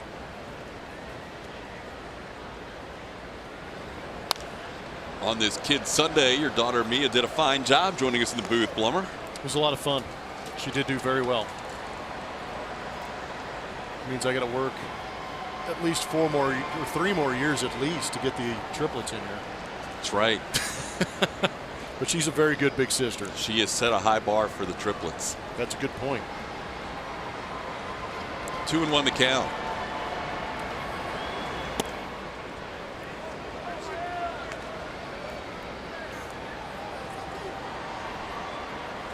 Now Dallas down to the count 3-1.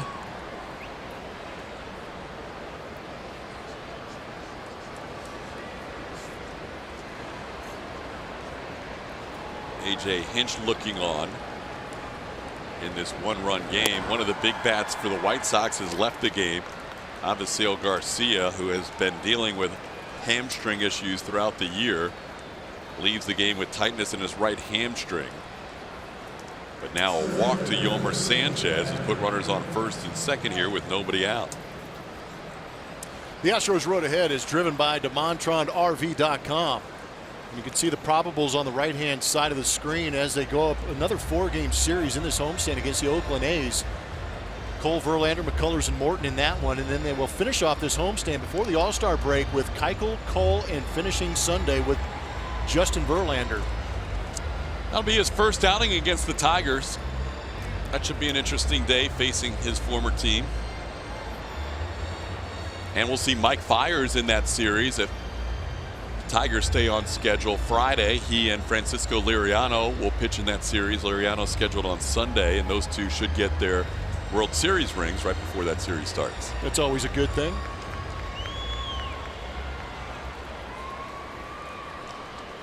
JV. He looks exactly like him as a kid. I didn't know he was the son of Magnum PI. Ball up and in on Engel. These are great pictures. It's amazing how these guys all look just young, very small young versions of themselves, almost spot on. Can't wait to see the Yuli picture with the pina.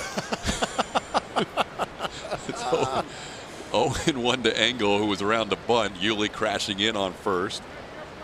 Alex Bregman has to be in a tweener zone with runners on first and second, whether he's covering or crashing. And a bunt's down. Keichel's only going to have the one play. With Engel's speed, he has to make a perfect throw and gets him.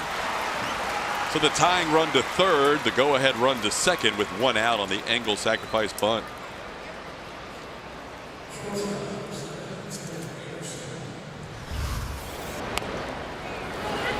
It's such a luxury to have a guy like Dallas Keuchel.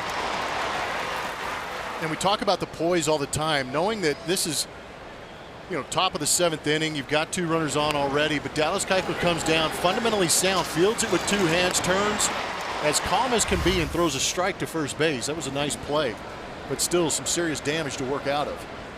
4th inning out of 7, Keuchel has had a runner on third base. He's been able to work out of jams previously. Now 2nd and 3rd, 1 out. Tim Anderson, the batter. Anderson has grounded out twice and struck out his last time up.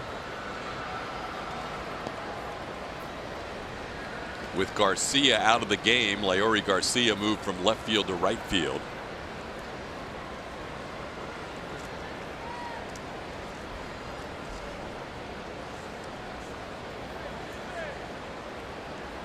Daniel Palka has taken over. He bats in the spot behind Anderson and is on deck. 1-1 to count.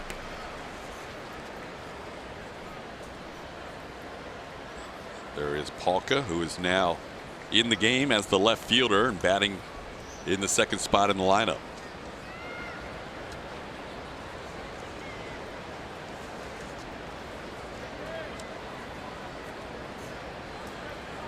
Got him with the slider, the previous AB on the check swing. Tried it again. In the air, pretty deep. Josh Reddick drifts back. Tagging at third is Moncada. He will score easily. And this game is tied at 1 on the sacrifice fly by Tim Anderson. Watch the Astros in more ways than ever before by downloading the new AT&T Sportsnet app from iTunes or Google Play, or visit attsportsnet.com to stream on your computer. Log in with your cable account and you're all set. Available for those with AT&T Sportsnet in their TV subscription. Blackouts and territorial restrictions apply.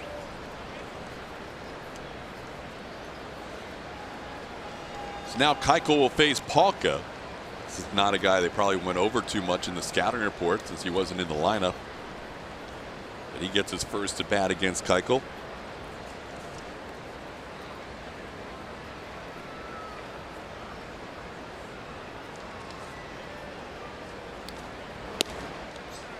Takes a pitch outside for a ball.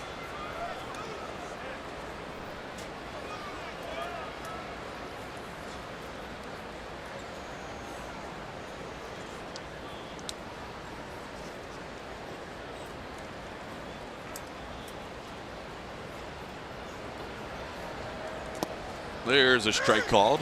Good pitch. That's that sinking fastball in the inside corner. Palka probably leaning out over the outside, maybe for that slider, but Dallas Keuchel painting the inside.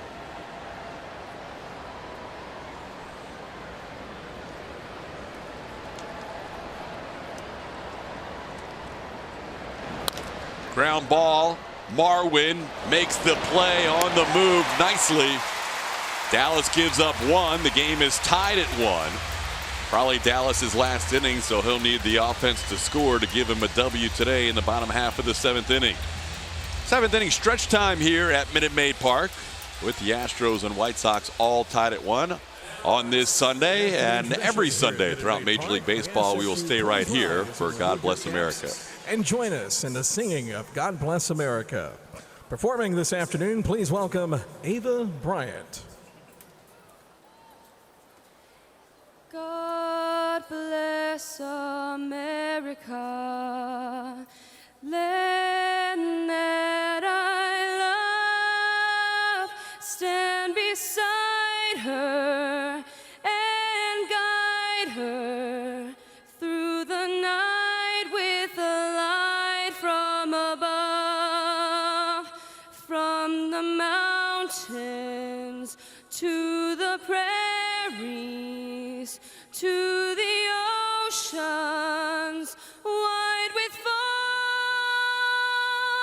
God bless America, my home sweet home. God bless America, my home sweet home.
Coca-Cola Ballpark Bundle. The bundle includes a ticket, hot dogs, soda, and popcorn for only $20 during select weekday games.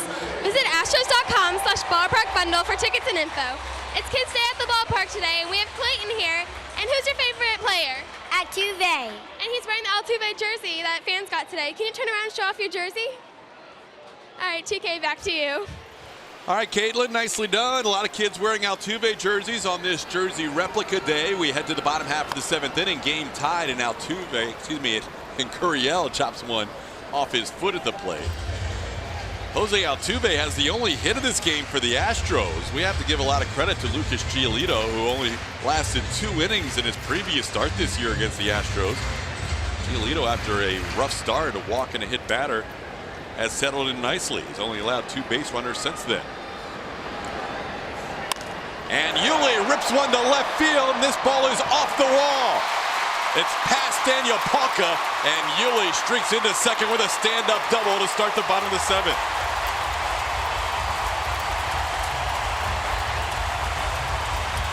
The 7th inning on usually means good things for the Astros. It really did last year, but these guys have been lighting it up here in the last couple of months from that 7th inning on, especially here at home.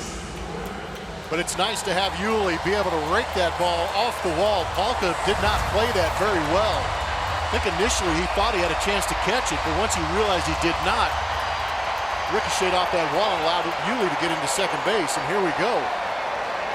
A lot of woos here at Minute Maid Park with Josh Reddick at the plate. Reddick lined out to right his last time up. And he takes a called strike. That was a laser off the bat of Yuli, and that's where Palka realized he got in a bad spot after he thought he had intentions of catching that. Overruns it, the ricochet.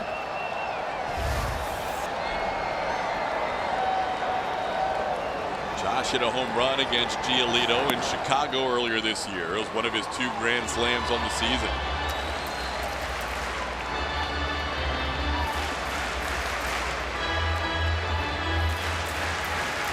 In addition to the line out his last time up, he is also grounded out. No pressure, Josh. My daughter called your home run. Oh. Ball into center field, pretty deep, angle going back. And in front of the warning track, he makes the play. Josh hit one 400 feet and advances the runner into third base with 1 out. Got some league leaders. They're going to be brought to you by Houston Methodist. There's that 7th inning or later for the Houston Astros. 167 runs. All of these lead the American League. The batting average at 272, but that's the big one. The on-base percentage for the Astros being at almost 35% means they're creating opportunities by getting guys on base. Based on how the Astros have scored runs the last couple of 8th innings, Reddick still could get another turn. You never know. Yeah, the way things have been going of late, that is true, especially against this pitching staff for Chicago. Their bullpen, which hasn't been warmed up all day because Giolito has been in command, has allowed a run in 11 straight games and has an ERA of 6.92 during that stretch. But Giolito sitting at just 78 pitches, 1 out into the 7th inning. Marwin will bat with the infield drawn in. Marwin is struck out and flied to center.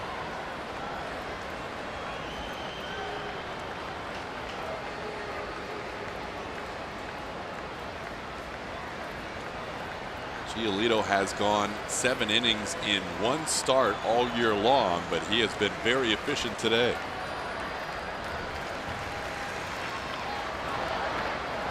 Marwin around to bunt. Takes a called strike.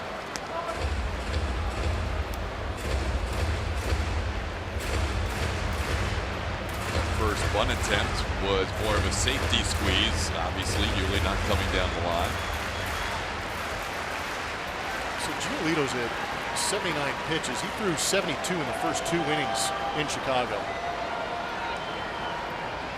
Complete 180 from what we saw.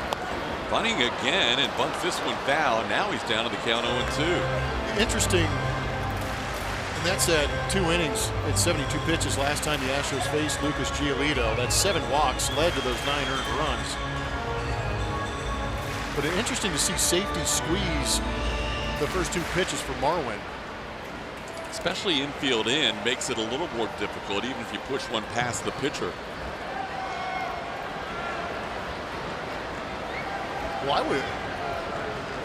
when I'm managing from the booth like I am, I trust Marwin to try and drive one to the outfield and get one deep enough. Yuli still runs pretty well. Bunting on the 0-2 pitch, and it's going to work out. Yuli comes in to score. That one, Yuli was coming down the line, so that was more of your traditional suicide squeeze. And the Astros take a 2-1 lead on an 0-2 bunt. Why throw a strike?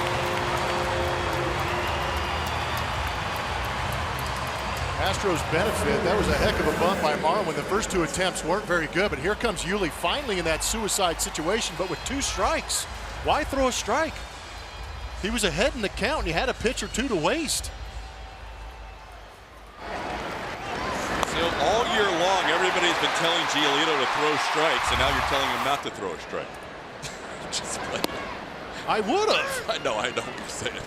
Because he's got a, if he somehow saw Gurriel coming. Yeah, you see him break early, then no doubt. But that was too good of a pitch and a 2-strike count. A rare 2-strike suicide squeeze. You don't see that very often. As Kyle Tucker takes a couple of strikes. That is going to bring out all of the bunt enthusiasts that watch baseball. Hey, the bunt worked for the White Sox the previous half inning. Yep. A couple of sacrifices, one a bunt, one a sac fly, got them a run, and now the Astros score a run on the suicide squeeze from Marwin Gonzalez. I know bunting is frowned upon with the analytic side of the game, but it's still a part of the game. And in this case, it's created 2 of the 3 runs scored in this game. Well, and I think the bunt can be useful, like in that 7, 8, 9 part of the game. When it's a tight ball game and you need that runner, you need to push those runners forward. Giolito screams into his glove as that inning ends, as the Astros get a run to take a 2-1 lead.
Brought to you by your local Ford dealers, J.R. Richard.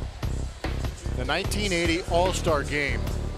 And you're not going to see All-Star swings because J.R. Richard was absolutely filthy, bringing some noise up in the zone. But you're going to see a couple of sliders. Yeah, that's Reggie Jackson, Mr. October. Yeah. That did not look like any of those. None of them looked like comfortable ABs. J.R. Richard, 6'8", throwing downhill, was as nasty as they came. And you could tell by some of those swings in the All-Star game. Colin McHugh takes over, facing Jose Abreu in the 8th inning. Great numbers, All-Star numbers. 28 games, .88. High strikeout to walk ratio for Colin McHugh.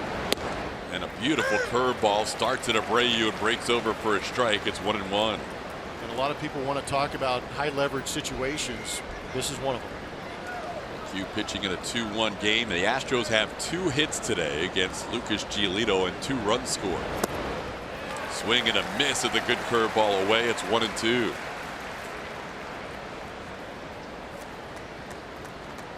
Dallas Keuchel leaves after 7 innings of 1-run baseball. Usually when you say Colin McHugh follows Dallas Keuchel, it's in the rotation, but not this year. Now he's picking him up after a great start from Dallas. High fly ball in the right field gives Josh Reddick plenty of time to get under that one. And there's one away. Julia. Hey, I have a special guest with me, Matt Braga, the new head coach for the Rice baseball team. Congratulations. We want to welcome you to Houston first off, but super regionals, you get the job. Have you had any time to settle in? We really haven't had a lot of time to settle down, but thank you, Julia. It's been a great ride, and we've enjoyed the whirlwind. It's been a whirlwind, but it's been a positive whirlwind, and we're really excited to move to Houston. Yeah, I know you had some great success there with Tennessee Tech, as I mentioned, the super regionals, but I know you're excited to bring it to Rice. Why was Rice the right school for you? Well, Rice, Wayne Graham has built an incredible program there, and to follow a legend like that, what he's done, it's just exciting because it's a great program, one of the top programs in the country, and so as an opportunity from a professional standpoint and for our family, it was just a great fit, and we're excited to get started. It's going to be a great run. You have to wait a little while, but the Shriners College Classic will be here in no time. Are you excited to be a part of that and all the great schools that'll play? Oh man, what a great venue, first of all, for that classic, and then the great programs and universities that come in. It'll be a great opportunity for our Rice baseball program. I want to say best of luck. The season will be here before you know it. Enjoy the time with your family. We sure will. Thank you so much for having me, Julia. All right, TK. All right, Julia. Check out some of those games. Matt Braga, the new Rice head baseball coach. Congratulations to him as the ball is sent down the line and right. Long run for Reddick towards the corner. Still going on the move. A sliding attempt. And he can't quite make the play. It's a foul ball. Josh had a long way to go dealing with a very small area between the foul line and the wall. He's mad at himself, but I'm pretty impressed that he even had an opportunity to get the glove on it. That's just relentless pursuit of getting it out. Taking a peek at the wall last second. Gosh, that hit him in the glove. Unbelievable just to get to that point. Just to put himself in a position to make the play. Yeah, there is barely any foul territory. He goes into that slide early, and that might have caused a little bit more of a firm impact with that ball in the glove, causing it to pop out. Grounded foul, stays 1-2. Josh rarely finishes a game with the uniform clean.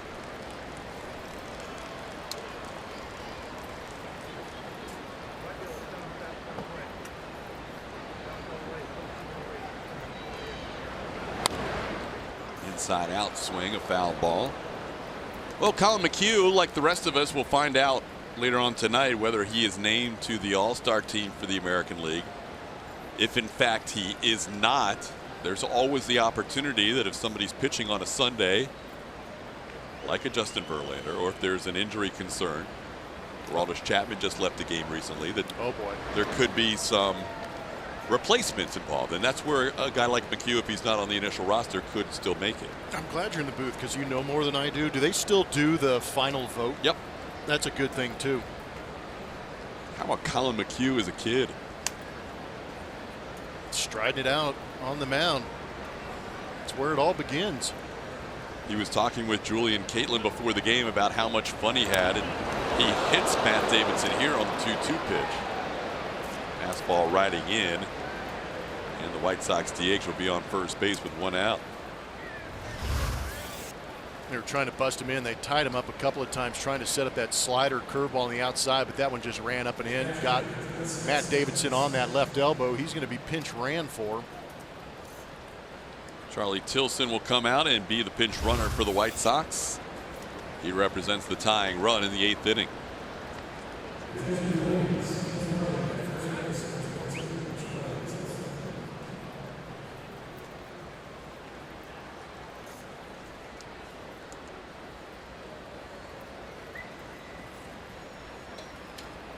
Yeah, the final player vote will be in effect this year, and they'll find out the nominees as well. The fans will get to vote leading up to the All-Star game next week.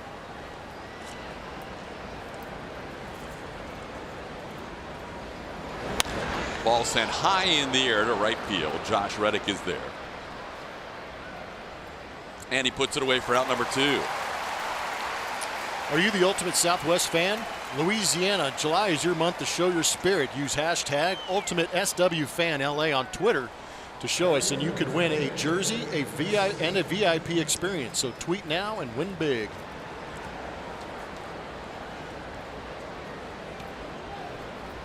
McHugh's numbers definitely warrant an all-star selection. As we documented earlier in this series, it's not always a fair system. The players vote for 8 of the pitchers on the staff, and at that point, a lot of spots have to be filled based on teams that need at least 1 representative each. Fans obviously vote for the starting 9, and then the players choose the first reserve at every position. And they also pick 8 members of the pitching staff. Whatever's left over, the league and AJ Hinch have to fill in with teams that aren't represented. So it doesn't leave a lot of room for guys if they're not voted in. 0-1 pitch is fouled out of play. It's 0-2. Today's attendance, sellout number 7 on the season. Brought to you by Cricket. 41,654. The 7th sellout of the year. It has been a fun year watching the love affair between the Astros and the city of Houston and surrounding areas. 0-2 pitch, swing and a miss. Garcia goes down. McHugh picks up a strikeout to end the inning. And we're going to head to the bottom half of the 8th inning with the Astros leading 2-1.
MVP, multiple All-Star. Blummer got it on the 3rd clue, 6 for 6. Did you get it at home? The answer is Joe Morgan, the NL MVP in 75 and 76. He was a 10-time All-Star.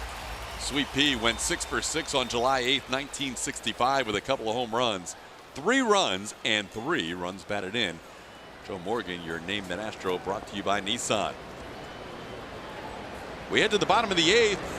Lucas Giolito bidding for his longest start of his career, facing Max Stassi, who was grounded out twice today.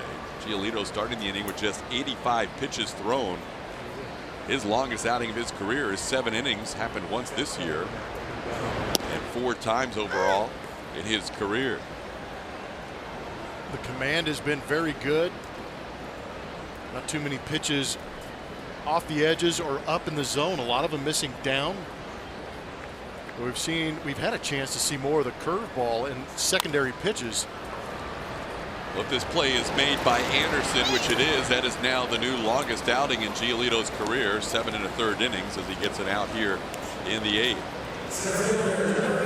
Well, a partial tip of the cap, if you will, from A.J. Hinch and Marwin Gonzalez in bunting there. Thinking that this is the guy that they have to scratch a run out against today, the way he's been going. Only 2 hits all day, the home run by Altuve and the double by Gurriel. Yeah, you got to recognize situations, and AJ does a good job of adjusting to situations and understanding that one run today, after we've seen a ton of runs being scored in this series altogether, but sometimes you got to adjust to that one run opportunity. Tony Kemp bats. He has walked, stolen a base, and flied out to left. Around the bunt, it takes one outside. It's 2-0. Giolito walked Kemp on 4 pitches his first time up.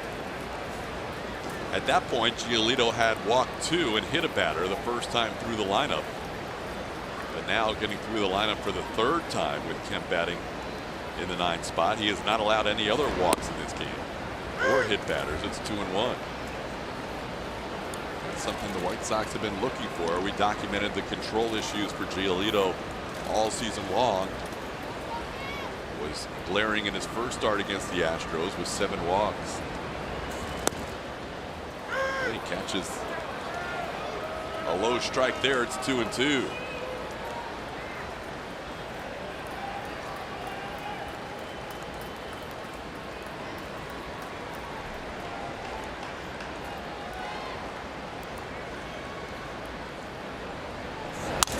Broken bad base hit over the head of the leaping Yolmer Sanchez at third.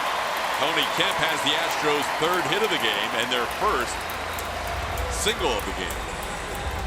Just like we promised earlier in the game, it's the Miller Lite hold true moment. Something we don't see the Astros do too often is that suicide squeeze. And in an 0-2 count, Yuli broke. Marwin got the bunt down, and it worked out perfectly to give the Astros the current lead they have at 2-1. A lot of times they can drive that ball out of the ballpark and put up double-digit wins, but now relying on 1 run, hopefully, to be the difference. Well, the Astros have been able to put up some runs here in the 8th inning the last couple of games. See if they can add on some tack-on insurance runs in this inning.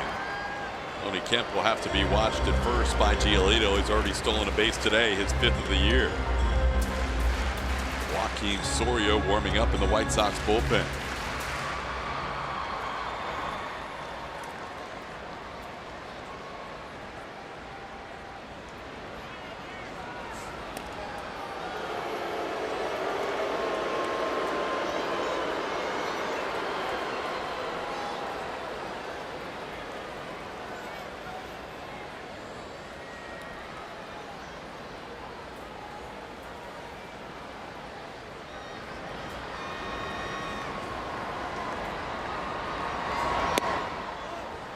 Breaking ball drops in on George for a strike. It's 0-1.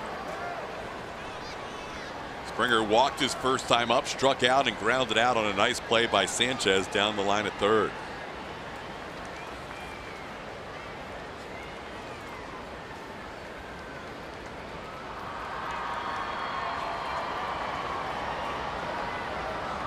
There goes the runner. Pitch is taken for a ball. Kemp is safe. His 2nd steal of the game.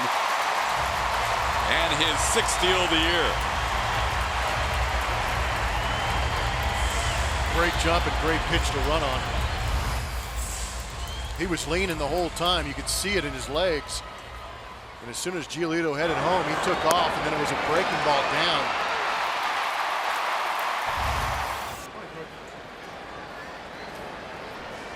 Now base hit could provide a big insurance run here. Hector Rondon warming up. Breaking ball in the dirt. It's 2-1.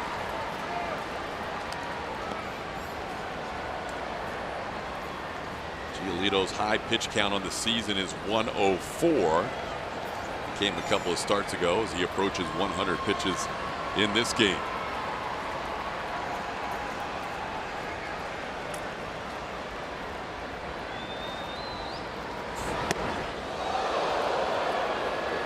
Three and one.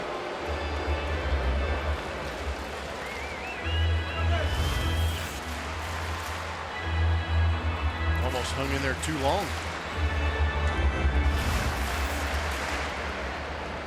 How do you feel about Giolito throwing a fastball for a strike right here? About the result? Yep.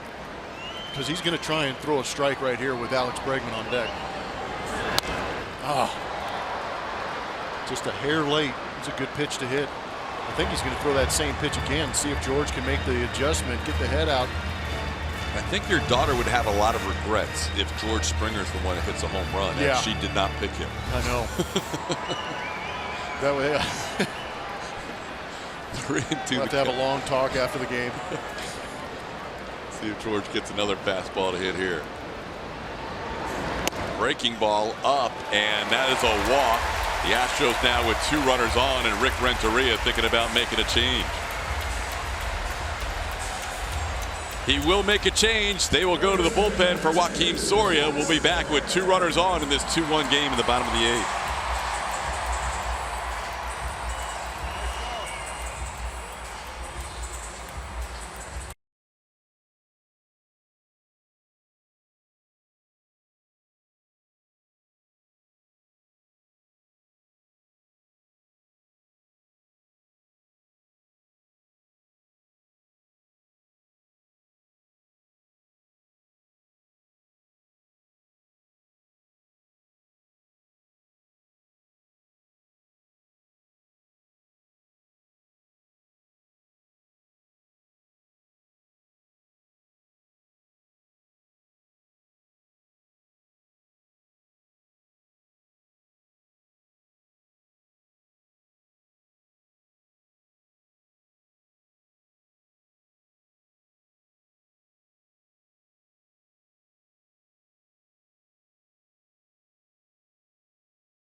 Really? You're welcome. Alex Bregman hits his 17th of the year, and the Astros get 2 more on the board. It's now an 8-5 game. All right, what was your favorite part of the Astros' big win yesterday? This was our Chevy Stropel. Here's the results. Jeff Blum calling Bregman's blast right there. Gets the win at 48%. Congratulations, Blummer. I won one. I'm on the board. Kyle Tucker's debut, and here we go with Bregman batting first and second, 1 out, and a new pitcher, Joakim Soria. Last time Soria was out there, he gave one away. One of those save opportunities gone by the wayside, but he has pitched well out of that bullpen over the year. 3.0 ERA, but this month has been a little bit rougher to start with a 6.0 ERA this month. Alex Bregman, the first batter he faces. Bregman walked against Soria. That set the table for the bases loaded walk-off by Yuli Gurriel in the season opener on Thursday, series opener on Thursday. Alex was hit by a pitch in this game, flied out and struck out. Kemp on second, Springer on first, 1 out. Astros trying to add to the 2-1 lead.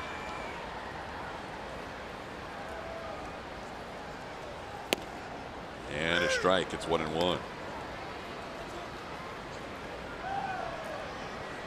Alex also has a hitting streak on the line. Currently the longest active hitting streak in the game at 12. Matching Yuli Gurriel and Carlos Correa for the longest streak of the season.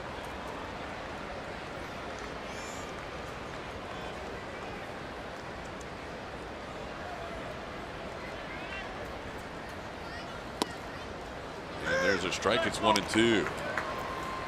May noticed on the left side of Soria's cap, along with a lot of relievers, they have the DF initials on there. That is for Danny Farquhar. Pitched in that game against the Astros earlier this year in Chicago and suffered a terrible brain hemorrhage. Unfortunately, the medical staff attended to him in a hurry, and Danny thankfully is recovering well with his family. Saw some recent video of Danny throwing the baseball and hitting some golf balls on the driving range. Great to see. He threw out that first pitch back in Chicago with the entire team behind him. That gave me chills. So it's great to see Danny back, hopefully getting back to doing normal things. It's a beautiful sight. Very scary moment. Happy to report that Danny is on his way back. 2-2 pitch, swing and a miss. Soria is able to get Bregman there. Soria likes to throw that slider to right-handers for a strikeout pitch. Well, I think what set up those sliders late was the fastballs early on and kind of got in the mind of Alex Bregman, but immediately getting into that 1-2 count put him on defense. But a guy who's been swinging the bat pretty well at home recently is this guy right now in a big spot to get a couple of, hopefully a couple of extra insurance runs. Well, here's the rematch. Altuve had a chance to win the game Thursday. Soria won that battle, striking him out. Good call. And now Altuve can get him back to finish off this series with Kemp and Springer, good speed on the bases.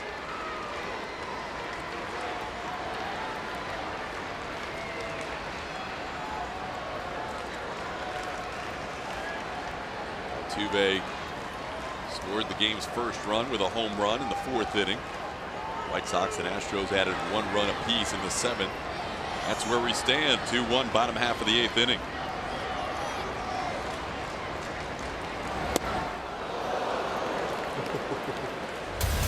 Getting after it, but earlier in this ball game in that 4th inning, Astros hitless and scoreless, and Altuve got himself a slider. Racked that one just underneath the train tracks in left center field. Get this team going. Looking for a big hit right here. Altuve with 122 hits on the season.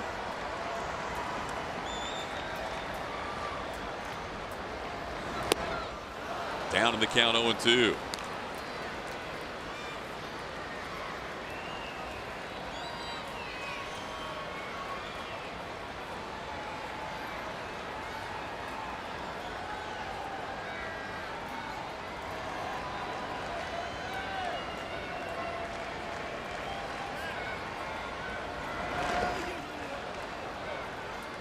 Doesn't chase, it's 1-2. White Sox have the bottom third of their order due up in the 9th inning, but the bottom third of their order today is normally the top of their order against right-hand pitchers. Yohan Moncada, Gilmer Sanchez. And those two will be followed by Adam Engel, and they'll face Hector Rondon, it appears, who continues to wait in the bullpen as he has thrown a few pitches in this bottom half of the 8th.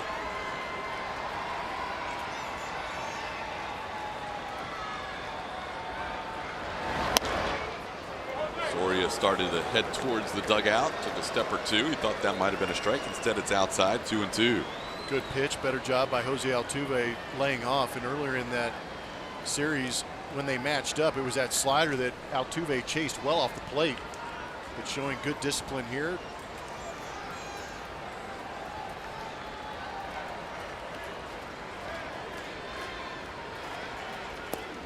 Ball gets away. Kemp heads to third. Springer to second. That'll be a wild pitch, and it'll make it a full count to Altuve with 2 runners in scoring position. Does all kinds of things. Makes it a full count.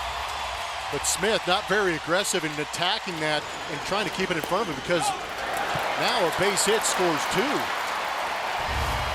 Also opens up first base, so some options for Soria, but at the same time, having Yuli hitting behind Altuve really creates some issues.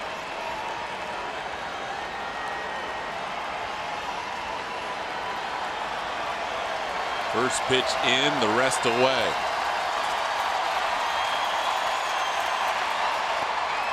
Called third strike. He broke the curveball over. Started at Altuve's hip and caught the inside corner. 2-1 heading to the 9th.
Brought to you by Toyota. Let's go places. Early pictures back in the Astrodome days on this Kids Sunday. These are great. I look thrilled there. My dad, Harry Callis, a broadcaster with the Astros from 1965 through 1970. So I got to run around on the field a little bit during those father-son games back in the day. As we head to the 9th inning with Hector Rondon on the mound, trying to finish off a 2-1 game. Hector picking up some of those closing role situations on the season, though. 34 appearances, a 1.44 ERA. That is beautifully done, and 40 strikeouts in those 34 appearances. Rondon, a member of the Cubs prior to joining the Astros, so in their head-to-head interleague series, he has faced the White Sox 7 times in his career. Facing Yoan Moncada here, Moncada has singled in 3 at-bats and scored the only White Sox run. Came in on a sacrifice fly by Tim Anderson. 2 pitches, 2 strikes. Man, 2 darts in a perfectly located down and away spot.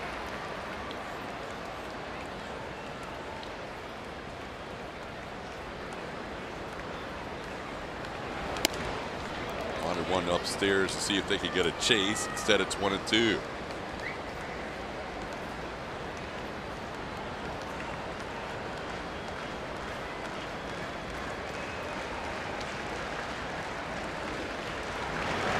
Swing and a miss. Moncada goes down for the first out of the 9th inning.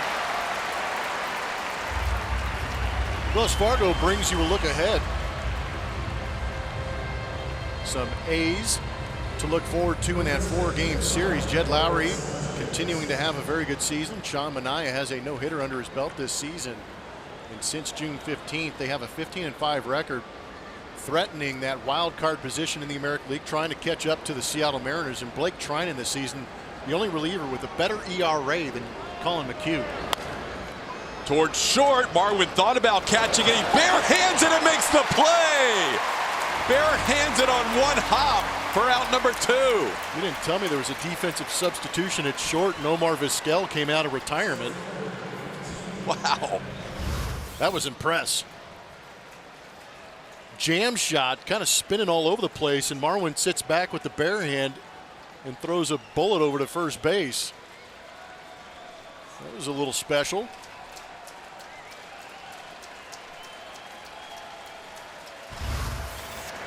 Now Rondon facing Adam Engel. Tries to check his swing and does. Engel has doubled, also grounded out, and bunted a sacrifice his last time up. He is 1 for 2.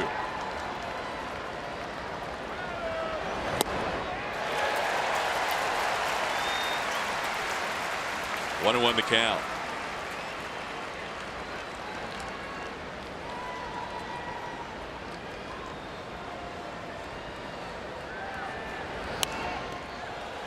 Rondon ahead 1-2. Dallas Keuchel, 7 innings of 1-run baseball. Colin McHugh, a shutout 8th. Hector Rondon, 2 outs in the 9th.